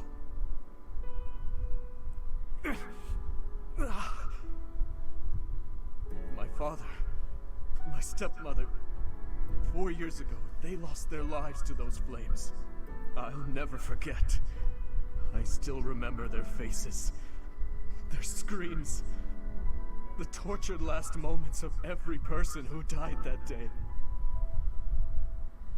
But right now, all that matters is that we do whatever we can to help the surviving villagers get back to their normal lives. Thank you for everything. There's a reason that I came to the Officers' Academy. Just one reason. I came here for revenge. And one day, I will have it. Uh-oh. This may be the, we could be maybe getting to the tipping point for this man. I'm very worried. You did well handling that awful business in Remire Village. I am certain the goddess shares in our grief at the senselessness of that calamity. More importantly, I was shocked to hear that our own Tomas was actually a dark mage. I must reflect on our blindness. You surely must. You failed to notice that a rat was hiding in your home. Pathetic! Who are these wicked foes? How did Tomas escape your gaze? Why did Tomas come to the monastery? Tomas came to the monastery 40 years ago, by recommendation of House Ordelia of the Alliance. Around 8 years ago, he went back to House Ordelia, before returning to the monastery once again, just last year. After having worked at Garrick Mach for decades, why would he betray us now? Just what did he hope to accomplish? Yuritsa became a professor at the Officers' Academy because of a recommendation from the Imperial nobility. Supposing that he is the Death Knight, that means that our enemy is an organization that has taken root in at least 2 territories. In the long history of the Church of Seros, no, long before even that, there have been an endless number of threats to the peace of Fodlan. Yet those who oppose us still operate in the shadows. Their identity's a mystery. I believe that Solon and the Death Knight are merely one part of a much larger whole. A threat to Fodlan's peace? That means we have no choice. We have to stop them all.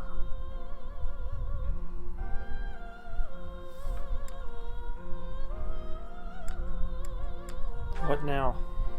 Without knowing what their objective is, we cannot afford to act recklessly. The Knights will investigate. For now, you and your class should focus on your training. That is all for today. Professor, please wait. I know there is much that you still do not understand. However, one thing is clear. You possess great power. I believe that you are destined to be a source of great hope for all. In any case, I expect great things from you. Walk this world proudly, dear Professor. May the goddess Sothis protect you. The goddess Sothis? Is that what she just said? Yeah, that's you, babe. Is something the matter?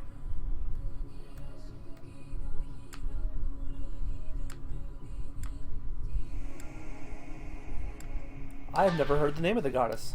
I see. Sothis is the goddess's true name. Please do not use it carelessly. Farewell. Do not say something that we may regret. What exactly am I? For now, let's leave this place. Please, go.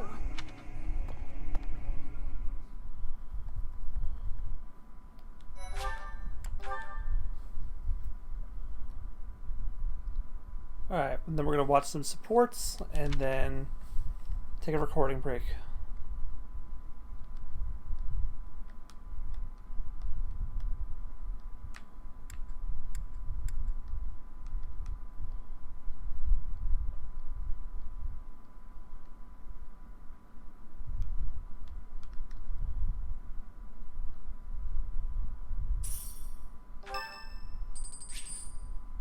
Aloise's birthday. Some flowers.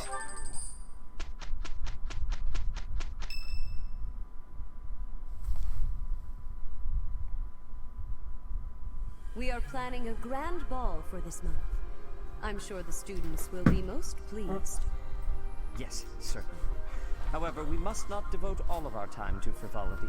We have a new mission for you. We have found evidence of someone sneaking into an unused chapel. Was something stolen? No, there is nothing of value in that building. We do not yet know what the intruder's objectives are. This month, your class is tasked with guarding the chapel and investigating these intruders. With the recent state of affairs surrounding the Holy Church, we cannot afford to overlook any abnormality, no matter how seemingly trivial. I am ordering a seasoned knight to assist you to ensure the safety of the students. In times like these, I am afraid we must always expect the worst. Which night? Reporting for duty, Lady Rhea. Daddy! I thought you two could use the time to bond. And to speak of important matters. Appreciate the thought. Bear in mind that Gerald has a separate mission of his own. He will join you once he has finished it. It's true. I'll be away from the monastery for a while. But when I return, I'll come and watch you work. I'll be looking forward to it.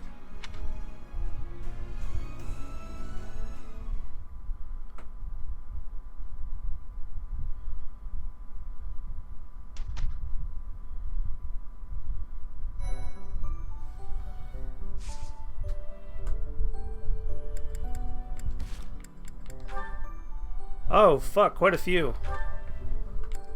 Dimitri, Annette, and Raphael. Okay, I gotta see Dimitri and Raphael again. Dimitri. Raphael, what's the matter?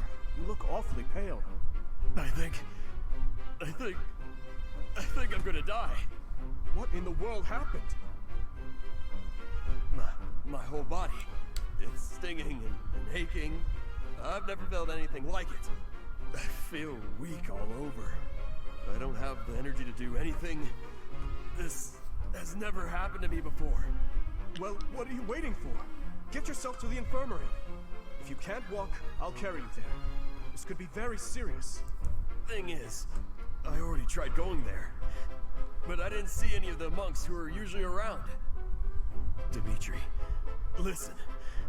If anything happens to me, I need you to take care of my little sis. Steady yourself, Raphael. Protecting your sister is a task that will fall to you alone. Is that not why you wish to become a knight? At this rate, I won't even be able to fight alongside everyone else. Of course this happens after I spent all night training. Wait, you were training all night? Raphael, tell me exactly what sort of training you did last night. Well, first I ran all across the mountains while carrying a gigantic boulder. Then I found a big log and lifted it a few hundred times. After that, I ran 50 laps around Garrick Mach wearing heavy armor. Then I tied a rope to a barrel full of rocks and swung it around for a while. Right. I believe I get the picture. You wore your body out. Is this something you've been doing every night recently? I train every day. But yesterday, I decided to try out some new techniques. I took the ideas you gave me and used them to come up with a whole new regimen. I see. Raphael, listen to me very carefully. Your ailment is ordinary muscle pain. Muscle pain? I don't understand. After a training session like that, even my muscles would probably be aching. Didn't I tell you not to push yourself too hard? Wait. If this is muscle pain, does that mean I hurt my muscles? Well, you caused them to hurt, sure, but that doesn't mean... I can't believe I was so mean to my muscles. I need to make it up to them. I gotta go eat some food so my muscles can get the nutrition they need. And I can't waste any more time talking about it. Hold on, what happened to your muscle pain? And if you eat too much, you'll give yourself a stomachache. And then you'll be way too lethargic. He's headed straight for the stairs. I thought he could hardly walk with his muscles in that state. Ah! My muscles! Let this be a lesson to you, Raphael. There are times when even your muscles can betray you. Ooh, there's a misspelling lesson. Oops.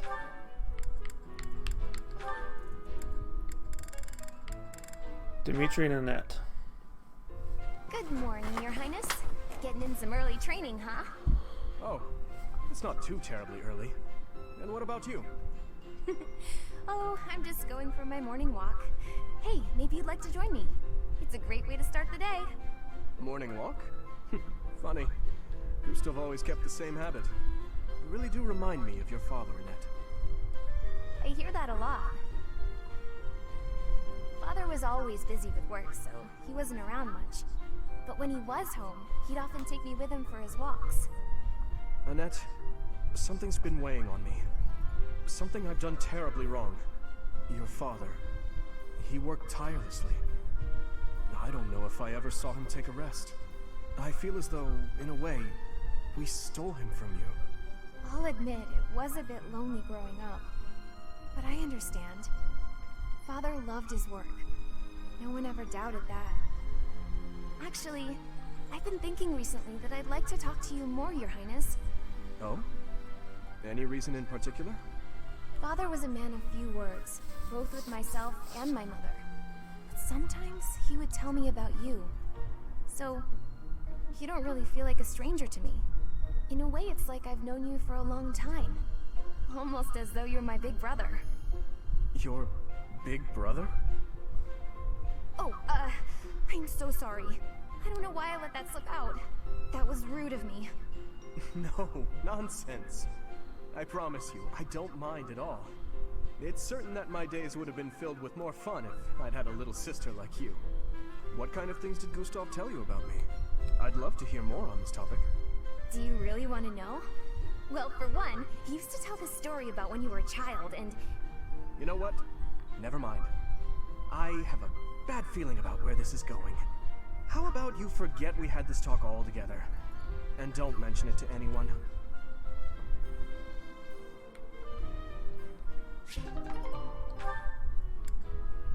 He wants to hide that he was half siblings with Edelgard. Dedue and Sylvain, oh boy. Dedue, hey. Oh, I'm sorry. I hope I'm not bothering you. Looks like you're pretty deep in thought. Does it? I just wanted to stop by and ask. It was your turn to cook last night, yeah? Yes. Well, it was great. I was wondering if you could give me some tips. You know, teach me how to cook. I hear a girl loves a man who can cook. Sylvain. Yeah? You are from Fargus. You must understand how it appears for you to spend time with one from Duscur. To be near me is to invite tedious misunderstanding. Oh, please. I don't care who misunderstands what about me. I talk to who I want. Besides, I believe the Duscur people are innocent. You do? Fargus and Duscur have been friendly since, heck, forever. So why would our old friends from Duscur just up and assassinate our king? It doesn't make sense. Sure, there are probably folks from Duscur who don't like Fargus. But do I think there's enough of them to mount an attack and slaughter the king and his whole company of elite guards? It is difficult to believe, considering the discrepancy in skill and number. Right? At most, I can see a misguided group of people from Duscur conspiring with someone else who had plans to dethrone the king. Maybe they were even lured into participating and used as scapegoats. Regardless, it doesn't concern you or the rest of your people. A person can't be judged by the worst of their kind. Or where would any of us be? Besides, people like to talk about me anyway, so let them talk. Okay, you're making a weird face. What did I say? I have misjudged you. I was under the impression you only cared about women. Well, I'm glad I've cleared up that misunderstanding. But really, there's no way I'm the only person who figured all that out. There must be people who think like me in Ferdiad, including His Highness. Agreed. But whatever the truth, we are still perceived as traitorous assassins. Once a misunderstanding takes hold, it isn't easy to clear the air. Not without solid evidence of the truth. But even if we found evidence that your people are innocent, those negative sentiments wouldn't disappear overnight. The only thing that can change that is time and effort. Depressing, isn't it? Time and effort. Yes, I believe you're right. Man, that got serious. Shouldn't we lighten things up with a nice cooking lesson? Very well. I was half expecting Sylvain to like try and teach Dedue how to pick up women, but I actually got a very, very good support cutscene out of that. I actually like that one a lot. And now for Dedue and Flayn again. Chop the vegetables into bite-sized pieces. After that, skim the top layer off the pan. Be mindful of the heat. Certainly, Chef Dedue. There is no need to call me that. Are you displeased? No, not in the slightest. I just got momentarily sleepy. It happens to me from time to time. Let me see. First, chop the vegetables. Coming right up, Chef. Dedue? Good. I want to see Dedue in a chef hat now. I am so bored. Day in and day out, it is nothing but dicing vegetables and waiting for water to boil. I want to feel like I am actually cooking. It is not as though I do not know the basics. He could at least let me hold the spatula sometime. Next, we peel the vegetables. Chef Dedue, I was hoping to speak with you regarding something that has been on my mind. Speak? Surely you have noticed my skill while wielding pans and knives. Therefore, I think it is time you taught me how to cook. Beyond all this water boiling and vegetable chopping business. Impossible. But why? All must be done in the proper sequence. And the first step here, whether you like it or not, is to learn to use the tools perfectly. Come now! You have seen how I use a ladle. You know I'm good for it. He has left me no option but to take matters into my own hands. Stubborn you may be, Chef Dedue, but I will show you the true meaning of delicious.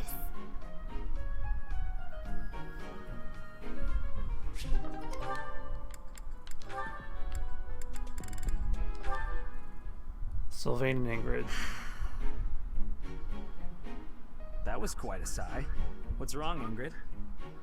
Tell me, Sylvain, what am I to you? You're my friend. One of my oldest, in fact. An old friend, is it? Then why must I clean up the casualties left behind by your skirt chasing? Nobody asked you to do that. Heck, I thought you enjoyed it. Besides, you're real good at it. I'm excited to continue working with you. Do you mean to imply you have no intention of acting a bit more respectably? Please don't yell like that. Everybody's staring at us. When you were 8, you came on to my sweet, sweet granny. My granny! Come on. I was 8 and she was That was a long time ago. Sylvain hit on Ingrid's grandmother? Wow. People can hear you. Please be quiet. When you were 10, we went to that harvest festival, and you started making eyes at a scarecrow. Hey man, that scarecrow was fucking had a fucking bod.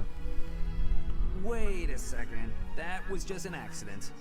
A tragic, tragic accident. When you were 15, you sought, relentlessly might I add, to involve yourself with Lord Gwendol's daughter. Who do you suppose made peace with the furious Lord, despite having nothing to do with it? Me. Me, always for you. Every time. What a jerk. You know what? This conversation is over. I'm done. My point is that this has to end. Not later, but now. Fine. I promise I'll try to change. Are you happy now?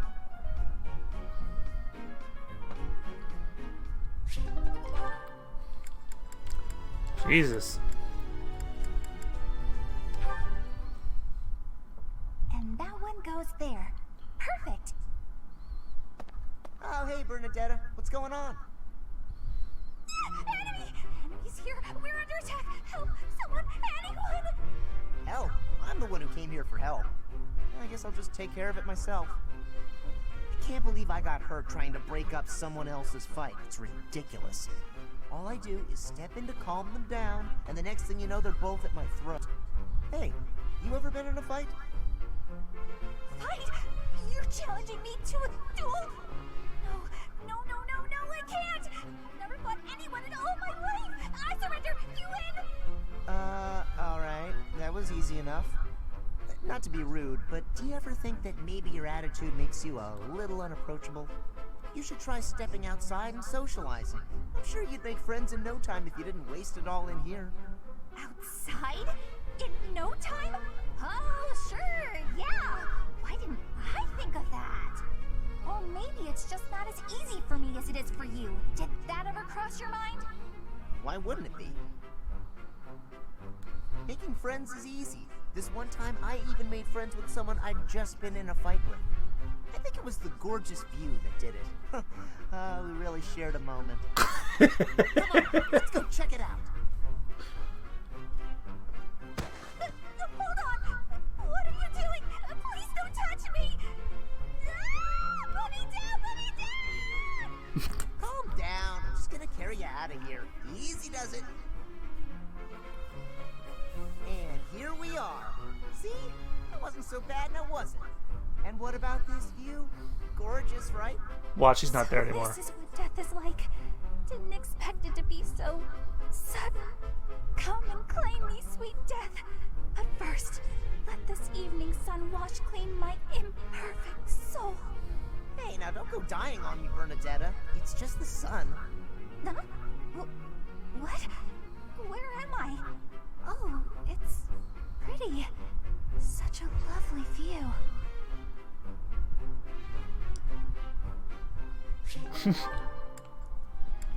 Oh god, that was weird.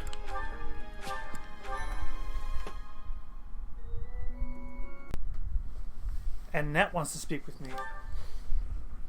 I'm so sorry, Professor. I somehow overslept and missed our training session. I didn't mean to cause you and the others so much trouble. Imagine if that had happened during one of our missions. It really is inexcusable. You need to rest more. It's just, when I'm studying tactics, I lose track of time and... Oh, who am I kidding? I've always been like this. Before I came to the Officers Academy, I was a student at the School of Sorcery in Ferdiad. Even back then, I was pulling all-nighters well before the exams. And I never even noticed I was harming myself. I'm just too focused on my goal. I know I've already told you this, but I really love to learn new things. It's a passion of sorts. I first realized I had the learning bug when I was about 4 or 5 years old. My father was so happy to see me using magic. Seeing him happy made me happy too. And that made me want to work even harder. If only things could have stayed like that. What do you mean? When I was about 13, my father left home. He was a devout man, so I figured he'd gone to the monastery. That's why I went to the School of Sorcery, so that I could eventually get accepted at the Officers Academy. I studied harder than ever, and sure enough, I finally earned a referral. Unfortunately, my passion for learning became more of an obsession. I got so focused, I kind of forgot how to relax. Feels like I've been running in circles ever since. Rest is just as important as work. That's true. Just look at today. If my hard work stops me from working hard, what good is it? Okay, it's decided. From now on, I'll try my best not to try my best. It's confusing. You have my support regardless. Yay! With you on my side, I'm sure I'll succeed. From now on, if you see me going overboard, just let me know. I'm a new woman after all.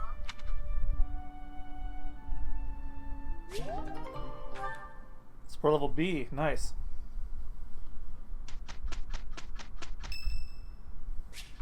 It's Bernadetta's birthday. Host a tea party. Absolutely.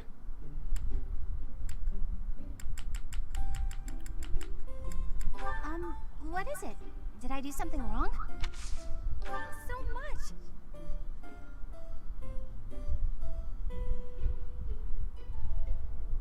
Still too hot.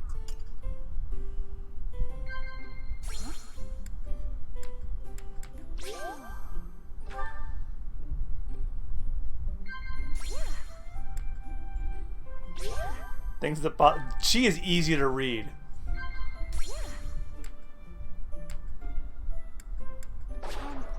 Oh, that didn't work.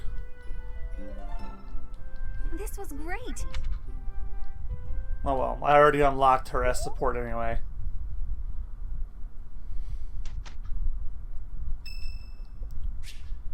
Ash would like to speak with you. Is now a good time? Sure. Hey, Professor. Did I ever tell you what happened with that thief? No, you did not. I went after him, and I did manage to catch up, but... I stabbed him in the balls. He escaped? Oh no, I captured him easily. I'm pretty quick on my feet, you know. But I decided not to make him pay for the book. My pockets were pretty empty after that incident, if you want to know the truth.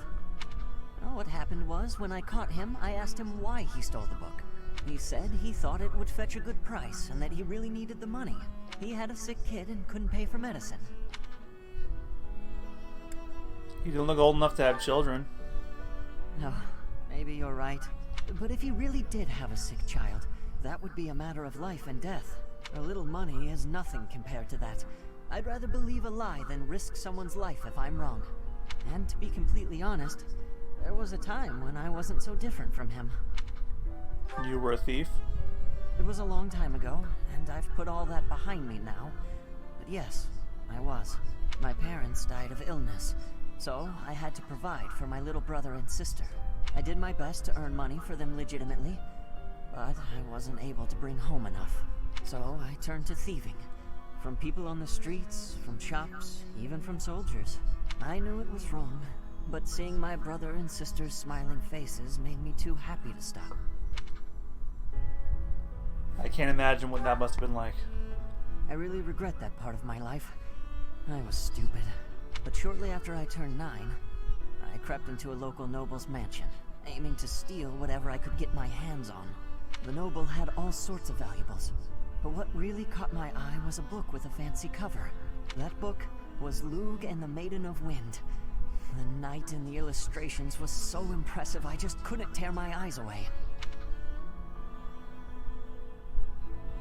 Go on. You probably see where this is going. Moments after I grabbed the book, I was caught in the act by the noble. And that noble was none other than Lenato. But Lenato was incredibly kind. Without asking any questions, he gave me the book. And money, too. When I told him I couldn't read, he invited me into his mansion, along with my brother and sister. He taught me how to read, personally. So, with the thief I caught in town, I was trying to do the same thing. To be like Lenato. I want to make up for the bad things I've done. To leave this world better than I found it. That's why, even if it wasn't easy on my pockets, I'm proud to say I helped him. Are you sure you did the right thing? I know what you're trying to say. My contribution probably won't change much. And it's not like I have the money to help everyone who's suffering from poverty. Even so, I can't bear to stand by and do nothing. What else could I have done, Professor?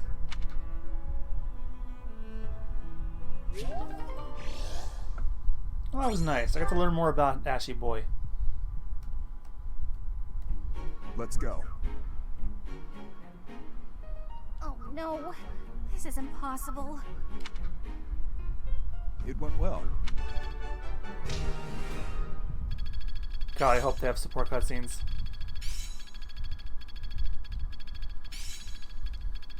Well, that worked out. This isn't so hard. Better than before.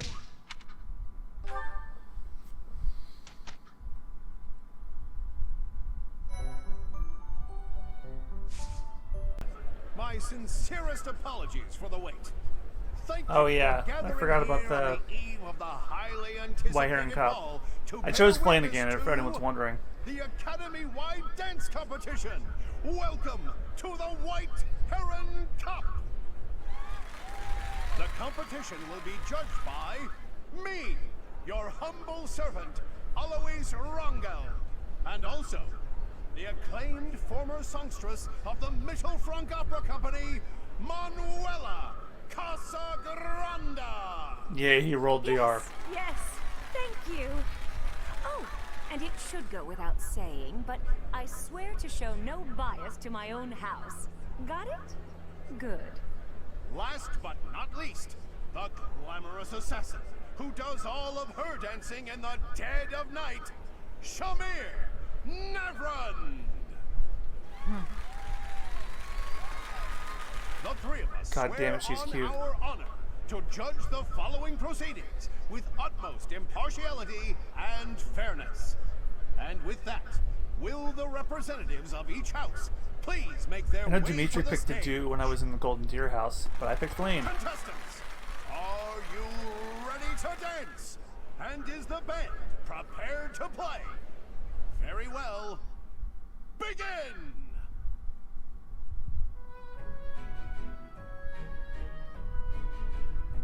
So Dorothea was the Black Eagle's choice. Flame was mine. And Ignatz was the Golden Deer one. Time! That's all, folks. Splendid! All three of you were fantastic. Now, let's hear what the judges have to say. Oh my, let's see. I suppose I have no choice but to vote for the Blue Lion. Yay! House. Your performance was exhilarating. My heart is still beating a mile a minute. I vote for the Black Eagle House. Okay. Can't say why. What? Great feedback, both of you. Well then, let's see. Factoring in my own humble opinion, yes, we have a winner. And I will announce who it is right now, without any delay. The winner of this year's White Heron Cup is the Yay! Lion House. I'm picking Flame in the Black Eagles one too. Glorious! My practice was not in vain. Once more, please give a big round of applause for our talented participants. The secret ingredient is Flame.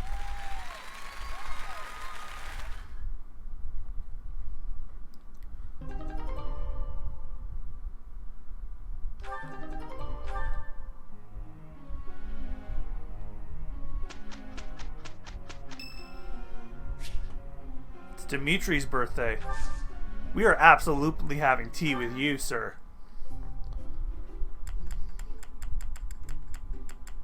I apologize for the wait. Thank you.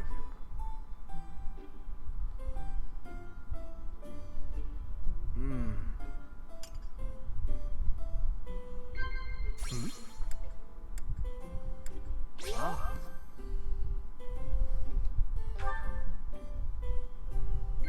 So it is. Ah. So it is. No. Capable comrades doesn't interest him? Might have been equipment upkeep. I had a wonderful time. I would love to do this again, if that is acceptable to you.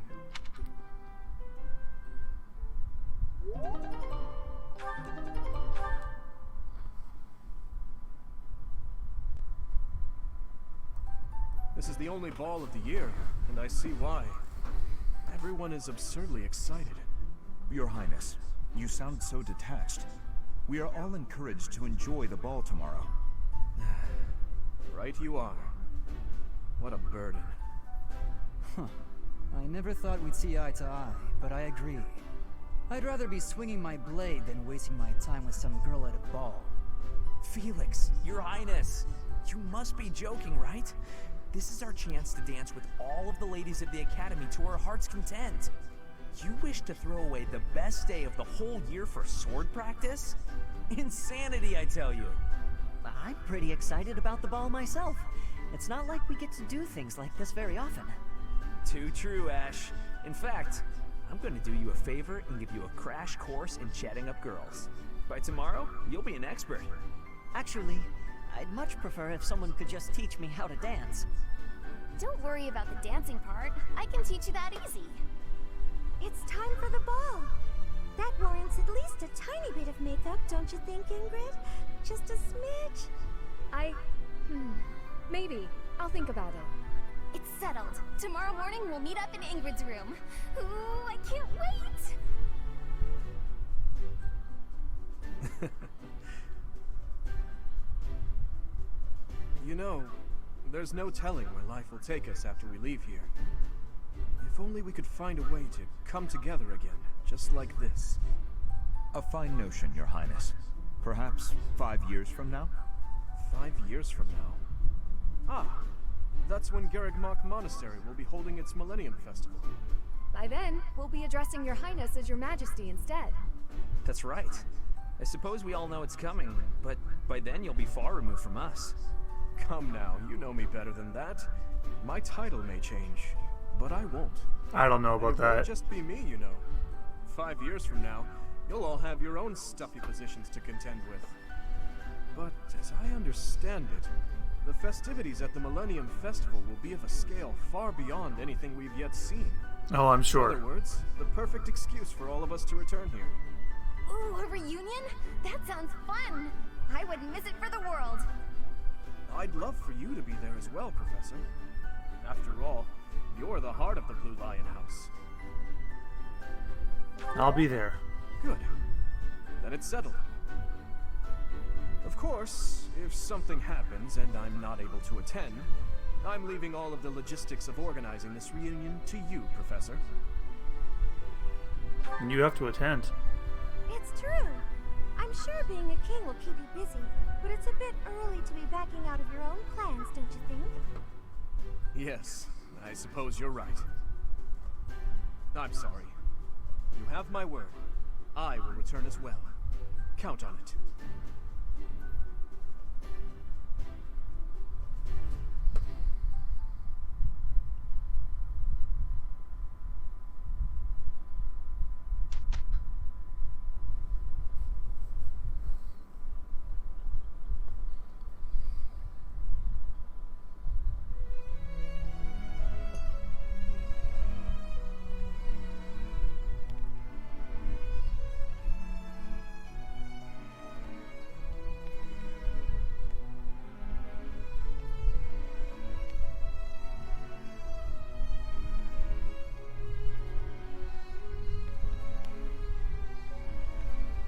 So no matter what, you don't... I guess we're going to dance a clot every time.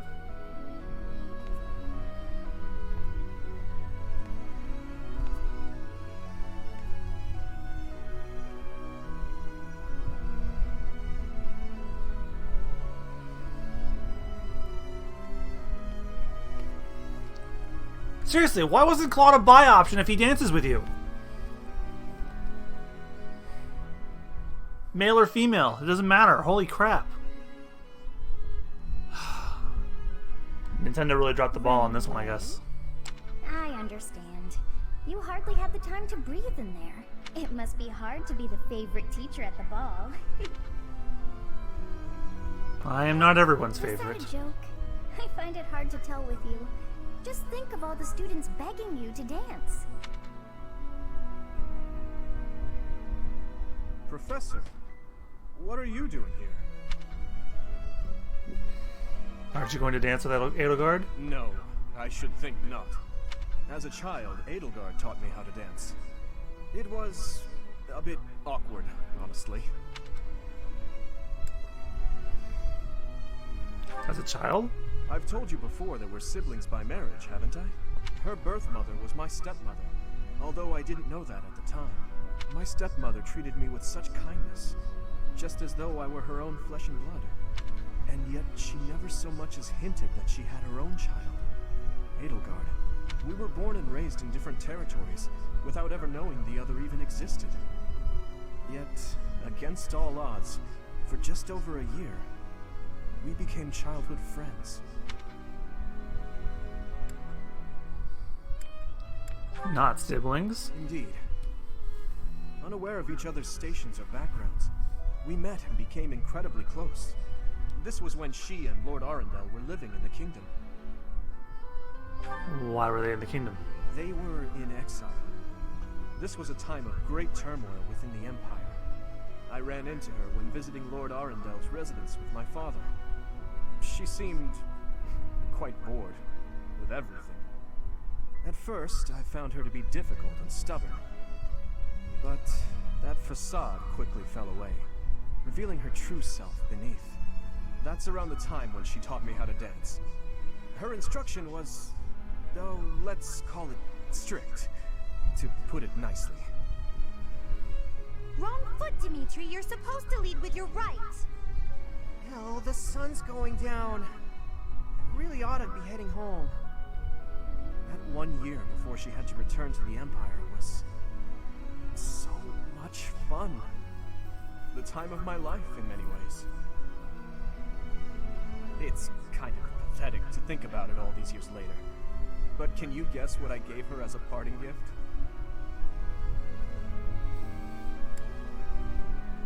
A dagger? Huh. Good guess, Professor. But I swear, it came from the heart. In Fargus, we've long considered blades as tools of destiny, as a way to cut a path to a better future. She was being dragged all over, unable to live the life she wanted. I thought the dagger could help her cut a path to the future she dreamed of. However, that was many years ago. I'm sure she's forgotten all about the boy I was back then. It's not too late to reconnect. I'm afraid it's far too late for that. Things are different now. She's different. I'm different.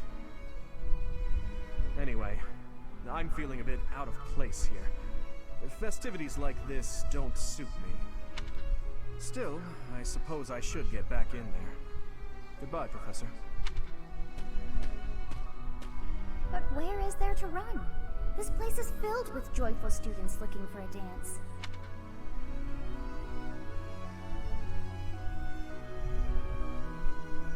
Ah, I see. The Goddess Tower waits for you. That's an idea.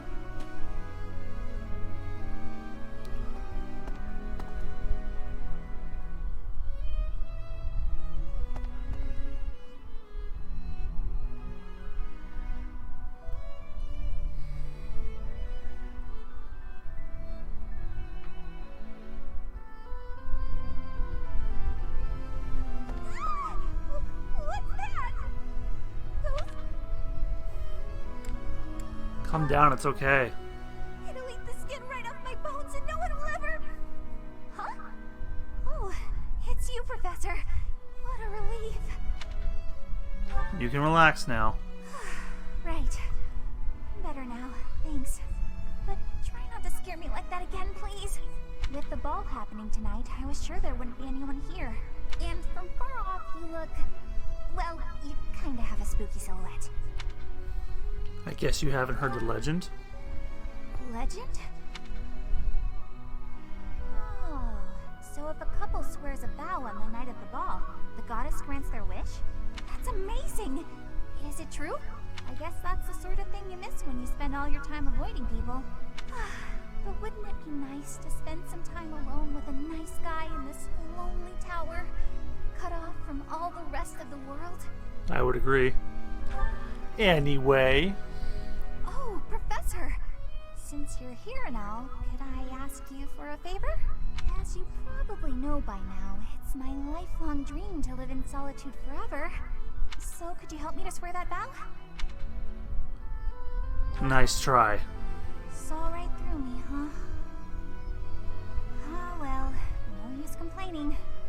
Actually, I'm happy I got to see you here tonight, even if it was just by coincidence. Would you mind staying a little longer? It's nice and quiet, and the sky's really pretty. I quite like the atmosphere. On a night like this, being out in the open doesn't seem so bad.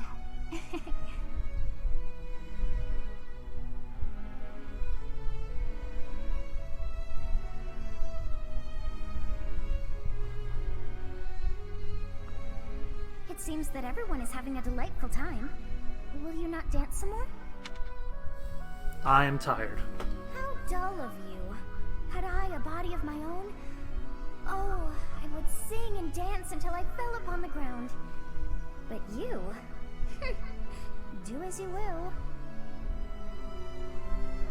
Ah, you're not the only one who feels that way. Look over there.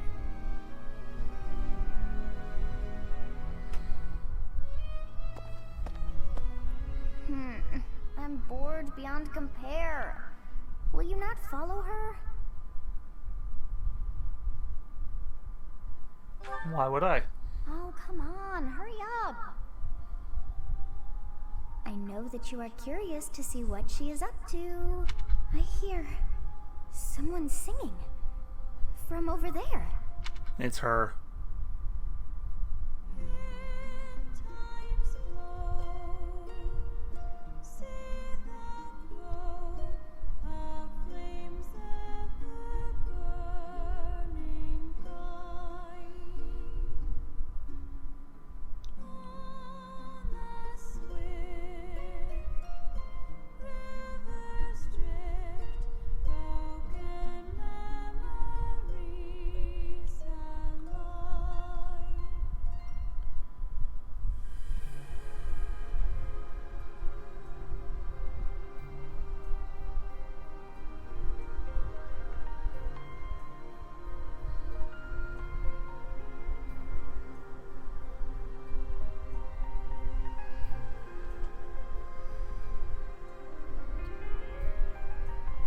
So can I just like skip this, or?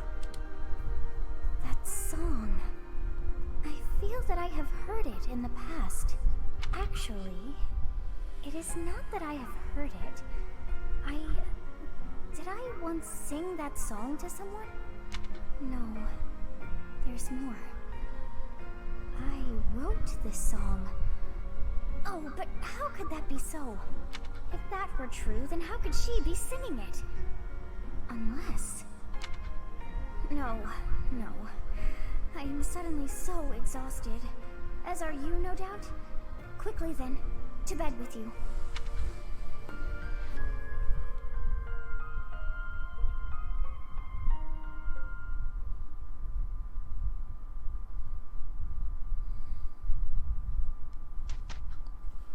And then the day it happens.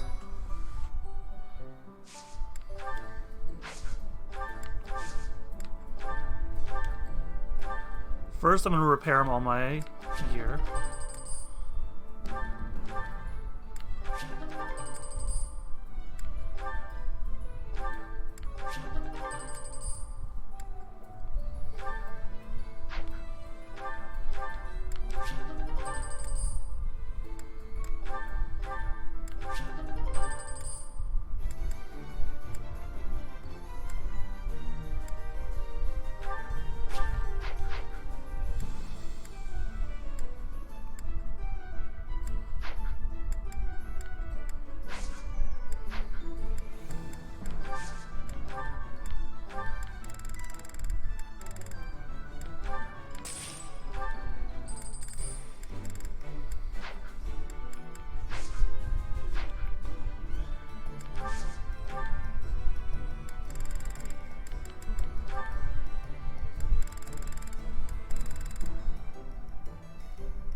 Well, time to go relive the death of Bala's father again.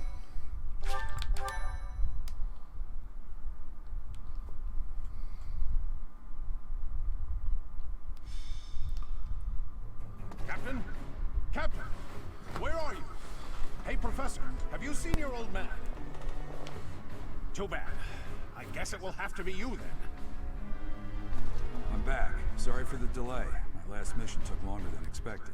Captain, Thank goodness you're here. There are reports of demonic beasts near the chapel. Nonsense. I haven't heard anything about the monastery's walls being breached. That's why I'm heading there now, to see what's really going on. You'll join as well, won't you? Of course. We're both sworn to protect this place. Demonic beasts? It's odd. Just before they appeared, someone saw a number of students heading toward the chapel. They were apparently acting strange, as though they weren't in their right minds. Shortly after, demonic beasts started to appear, one after another. Are the students safe? The students. There's no way those demonic beasts got in from the outside. But none of that matters right now. We need to act. Go summon your students. Damn it. I wanted to talk to you about something important, but there's no time. There's never any damn time. But this is much more urgent, so it can hold for now. I'll meet you there.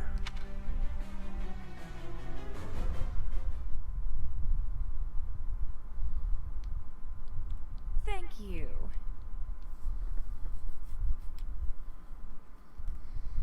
Thank you. I thank you. Hop, hop, hop. Thank you. Hop, hop, hop.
Alright, here we go again with Heartbreak.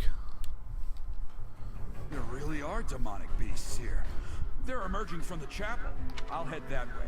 The rest of you, protect the students who weren't able to get away. Help me! These beasts, they're... Somebody, help me! You stupid beasts! Don't you dare come over here!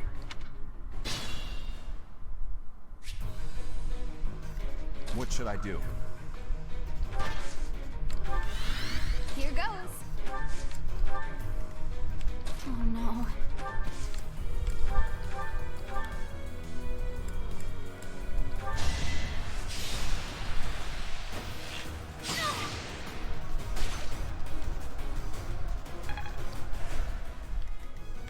Stay focused. I'm on it.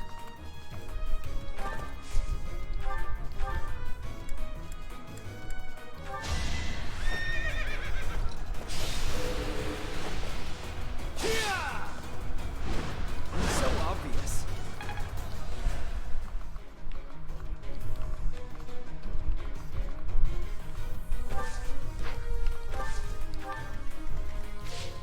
I'll give it my all.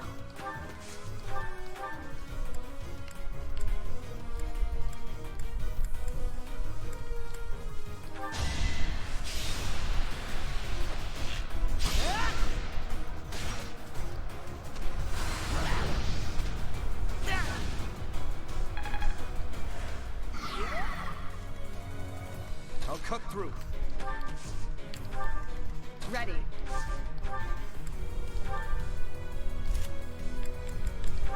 I should have repaired hers. Oh, good.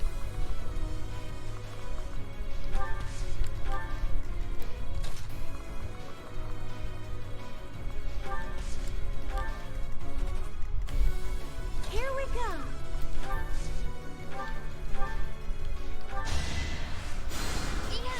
so much. I'm getting much better.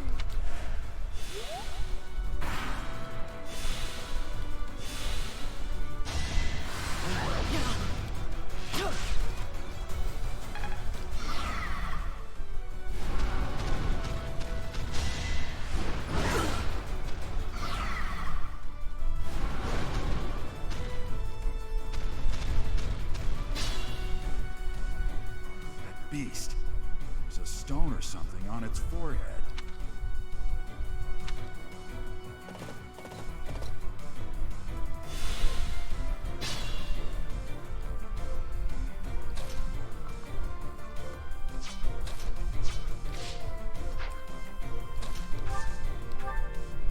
You really think you can keep going? Don't push yourself too hard. Thinking about what happened at Remire Village, it's clear you've gotten the hang of being a leader. Maybe you should have taken command of me too.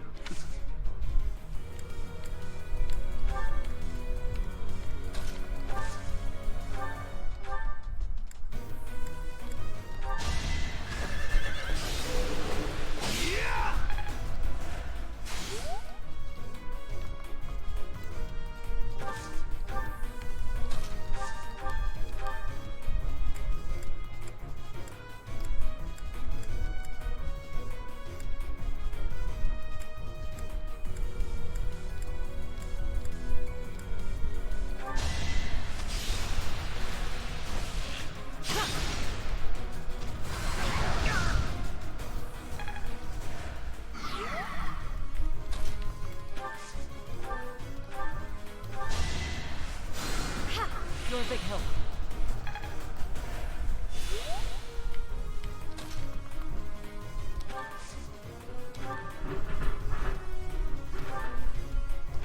Let's see you dodge this!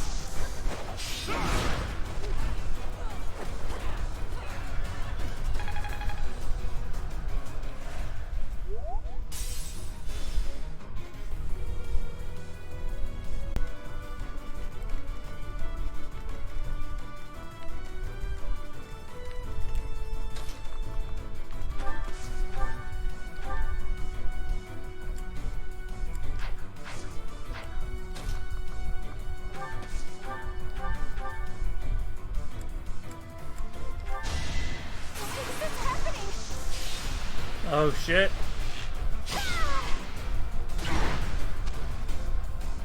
Nice one, Bernie.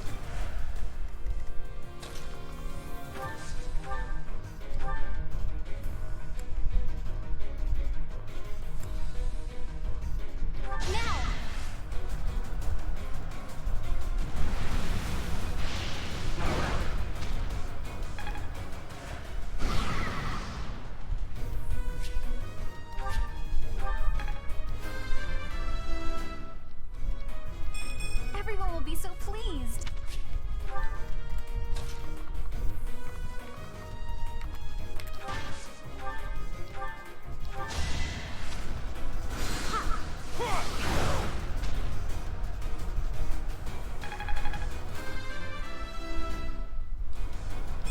I will handle whatever comes.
try our plan.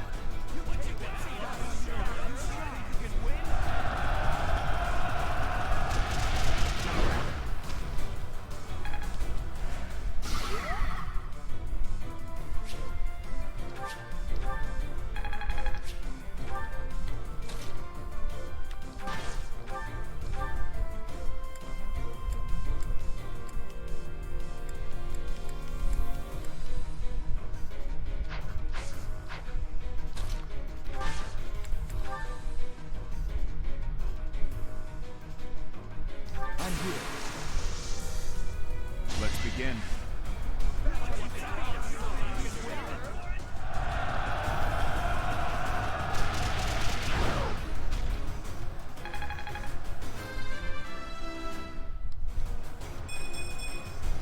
They say experience feeds growth.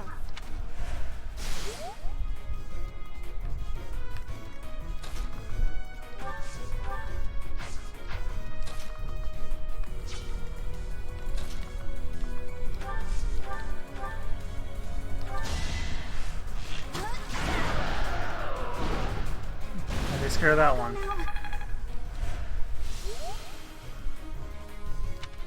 Demonic beasts were actually students. How can this be? Thank you! But my friends who couldn't get away, are they okay?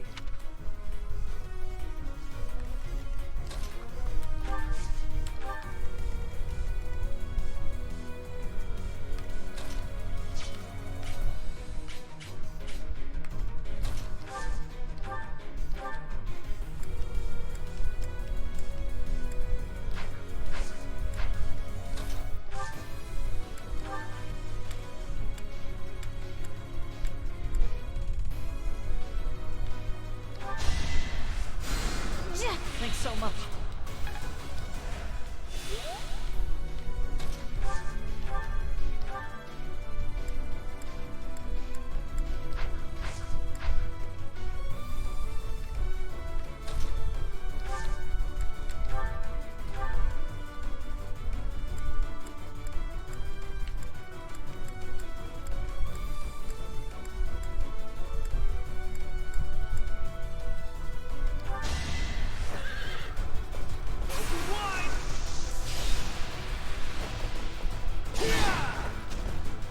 Damn, nice.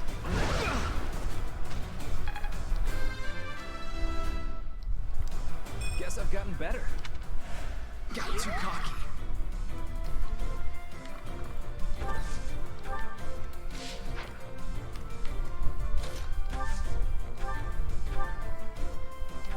Right where I go.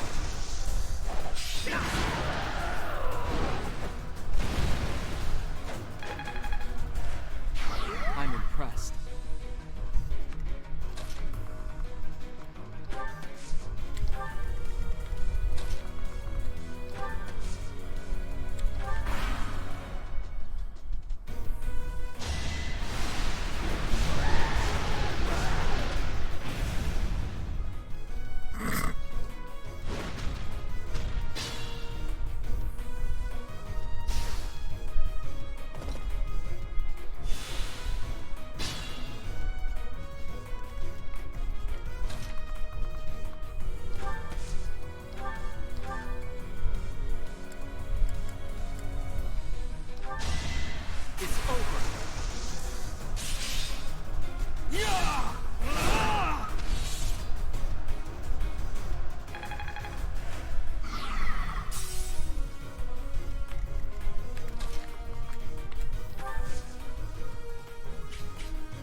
That student's really holding their own.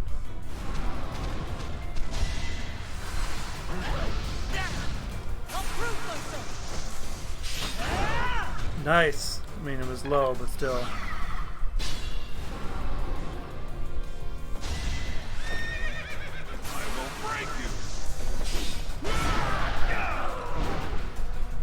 No match for me. I was so scared. I'll find a way to repay you. I promise. I'm on it.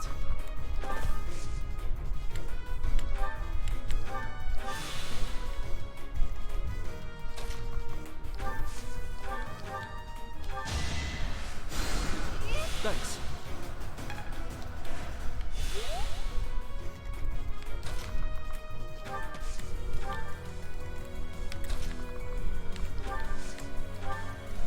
Move carefully.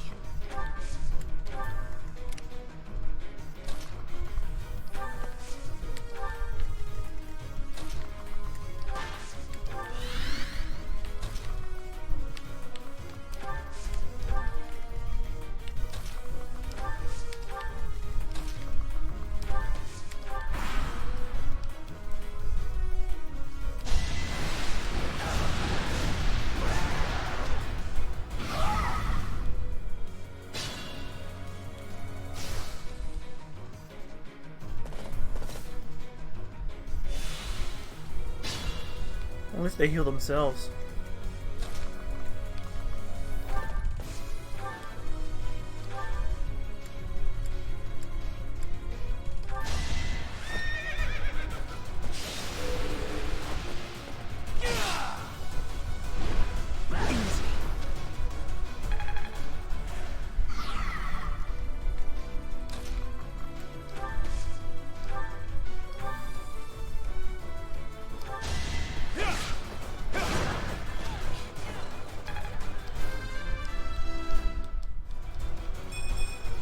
Slow and steady.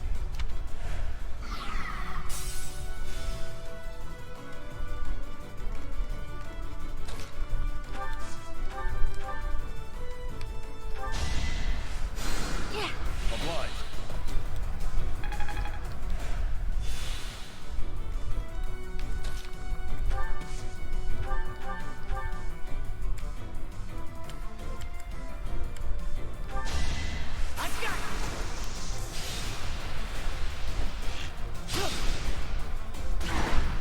Ooh, nice. One away from getting them all. All in a day's work.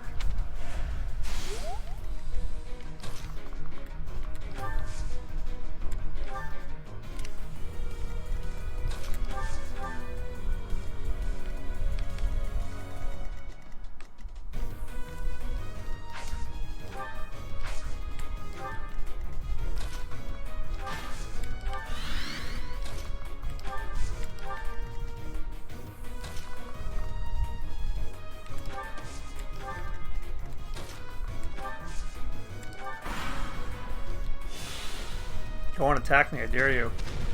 Or attack the student.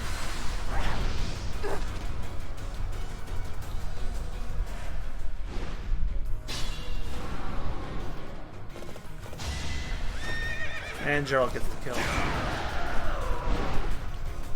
I'm here to win. Sorry. That was a close one. You saved me. Thank you.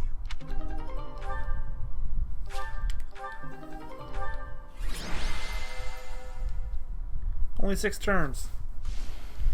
Dimitri was the MVP. There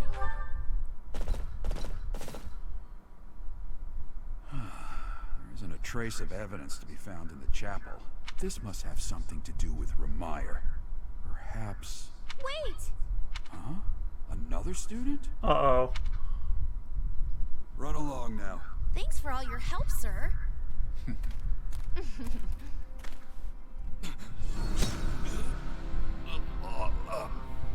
You're just a pathetic old man.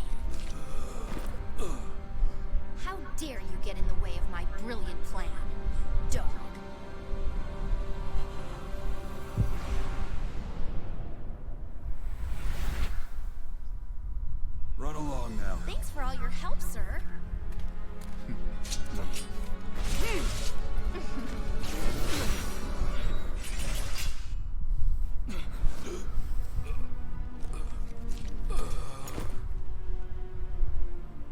It's okay, we have 5 more of those. What are you doing here?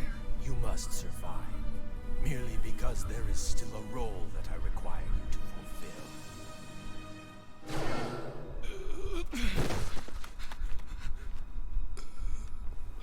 fulfill.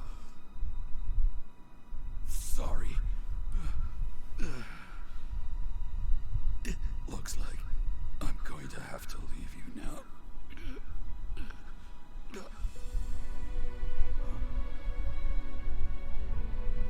Oh no.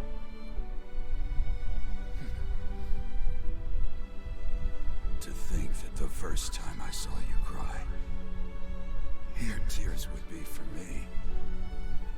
It's sad, and yet I'm happy for it. Thank you, kid.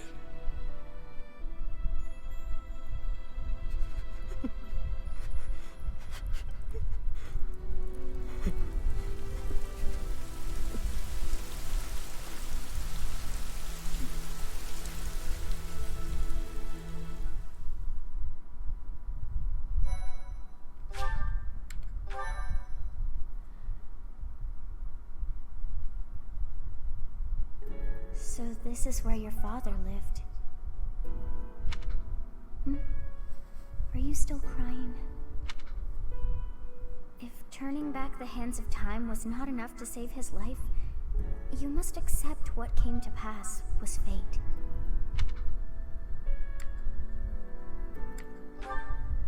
Control yourself. Though Gerald's death was at the hands of wicked ones, a fate is still a fate. Oh, your father said to look for something here. He must have been referring to whatever is behind that bookcase there.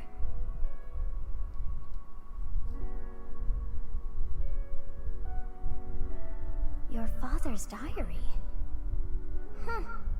His handwriting is prettier than his face would suggest. Well, well. These entries here are from before your birth. He seems to have been writing this for quite some time. Read that part there. Horsebow Moon, year 1159. Day 20 of the Horsebow Moon. All is cloudy. I can't believe she's dead. Lady Rhea said she died during childbirth. But is that the truth? Still, the child she traded her life for doesn't make a sound. Didn't even cry at birth. Day 25 of the Horsebow Moon. It's raining.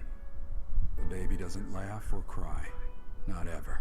Lady Rhea says not to worry about a baby that doesn't cry. It isn't natural. I had a doctor examine the child in secret. He said the pulse is normal, but there's no heartbeat. No heartbeat. Day 2 of the Wyvern Moon. Sunny. I feel I must take the child and leave, but the church is always watching us. I don't know what Lady Rhea has planned. I used to think the world of Lady Rhea. Now I'm terrified of her. Day 8 of the Wyvern Moon. More rain. I used the fire that broke out last night to fake the child's death. Lady Rhea is in a state over the news, but I can't change what I've done. I've got to take the child and leave. Well now, that baby must be you. That means... Someone is approaching us. There you are. Lady Rhea is looking for you, Professor. And after your audience, why don't you join me at the dining hall? You haven't eaten since it happened, have you? Forgive me. I suppose it's too soon to try and coax you back into the normal swing of things. As for what happened to Gerald, I'm so sorry. I'm sorry I couldn't do anything to stop it. Stay here until you've found some peace. I'll cover for you with Lady Rhea and everyone else. Thank you. We'll be waiting for you whenever you're ready to return to us. I don't believe it's a sign of strength to just keep moving forward no matter what. Taking the time to grieve for those we've lost. There's strength in that too. That's what I think anyway. That said, It's also important to remember that no matter how sad you are, eventually your tears will dry up. That's when you have to figure out what it is you're living for. Then you can cling to that with all your might and start moving forward again. What I'm living for. 4 years ago in Dusker, I experienced the same pain you're feeling now. My father was the strongest man I knew. Someone I loved and admired deeply. That day, he was killed before my eyes. His head severed clean off. My Jesus. stepmother, the kindest person I had ever known, left me behind and disappeared into the infernal flames. Everyone who I considered precious, my family and my closest friends, I couldn't save any of them. Not a single one. Now, the burden of the work they left behind falls on me. I must ensure they have no regrets. That's my duty as the sole survivor of the tragedy. It's a heavy burden, but accepting it gave me the strength to pick myself up off the ground and start moving again. Start living again. Gerald is gone. So what will you do now, Professor? What must you do? Look deep in your heart, and I'm certain you'll find the answer there. Indelible and inescapable. I've probably bothered you enough for today, but I have just one more thought to leave you with. Even now, Sedith is gathering the knights to begin a full-scale search for the enemy. It may not be right away, but before long they will find their trail. No matter what happens or what anyone may say, know that I plan to stand by you, Professor. Through anything. Until the bitter end. Well, did you search deep within yourself as he suggested? And did you find yourself some answers? This book is filled with secrets yet unknown. We must return another time to read the rest. Oh, but I have at least figured one thing out. I know now why our fates are intertwined.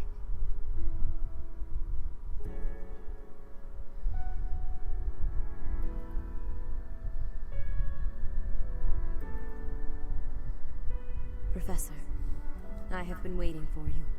I am filled with grief at the loss of our most celebrated knight.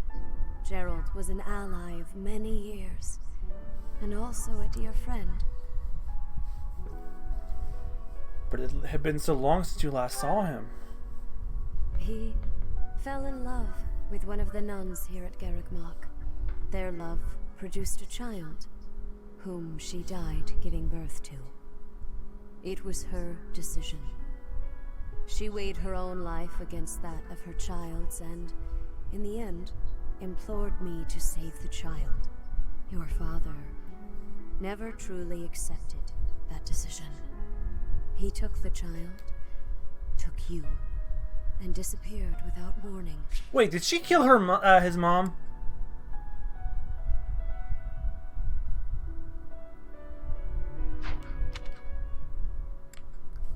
No, maybe I just inherited or heard it wrong. Did I inherit my crest from my mother? Your mother. She was my...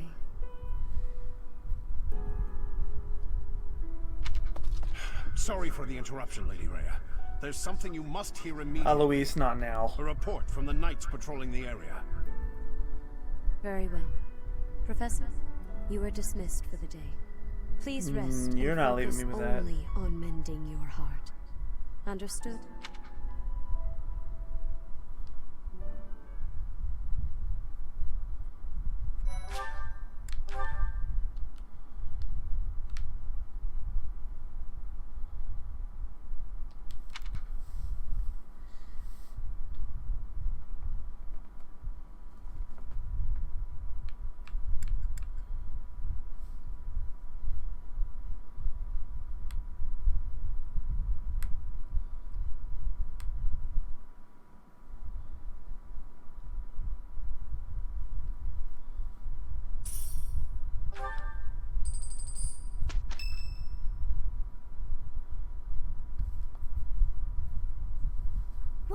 doing at this hour? Oh, I know. You are eavesdropping. I must admit that I approve. Professor, we must remain quiet. I see. The Flame Emperor and Monica. And the mage who rescued Monica. What is that guy's name? I don't know, but if we keep listening, we might be able to find out. An unexpected chance to hear their plans. Patience, patience. Oh, thank you. You saved me. If you were to die, then the mystery of our bodies would be revealed. Preventing that was my only aim. I'm afraid you must remain, Kronya. There is something I need you to do. Oh, of course. I'm always happy to cooperate with Solon. Leave it to me. How annoying. Flame Emperor, is she offending you? Unfortunately, we cannot take our eyes off her, so there is nothing to be done. You are our greatest creation. We use the defiled beast's blood as the fuel to your flame, that you may burn even the gods. Now is the time to cleanse Fodlan with that power and bring forth our salvation. There will be no salvation for you and your kind. Those responsible for such gruesome deeds in Dusker and Enmar. All so that you may acquire the strength you need, all for a purpose. I've got you. Finally. Let's keep listening. If we don't act now, we'll miss our chance.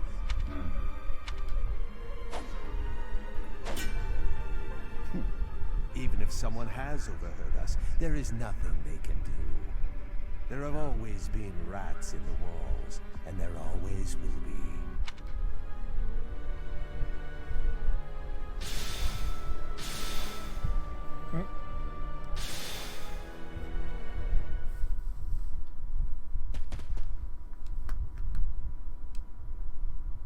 No. The dagger.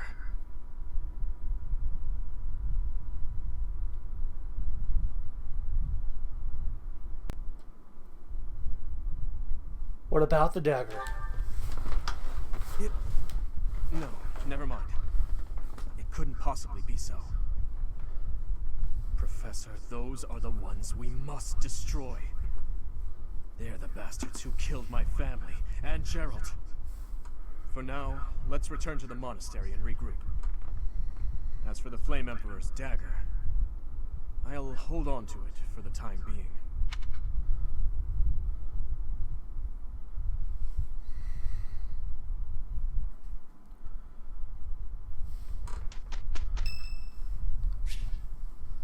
It's Ingrid's birthday.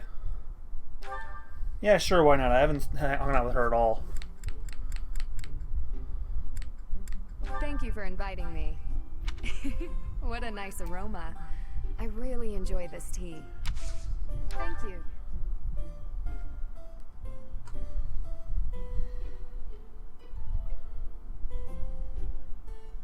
Quite delicious.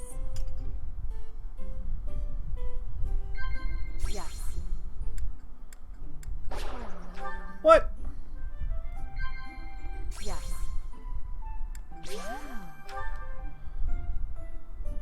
Yes. No. She does not want to talk about Dimitri.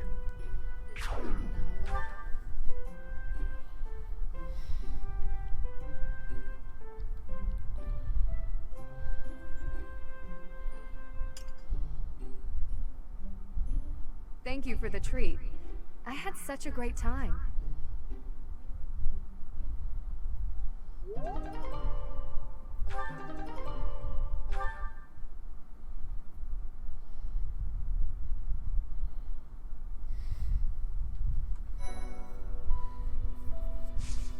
Now we're in the era of sad Byleth.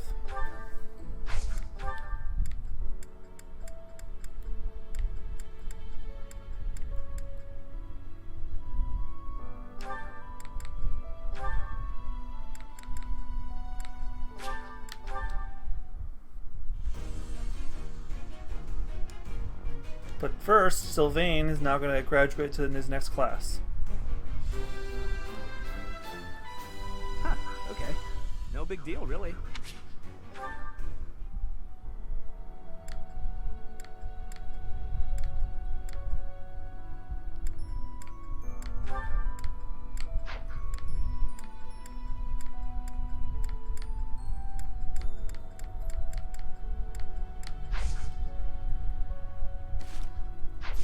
No support cutscenes, so we'll reconvene another time.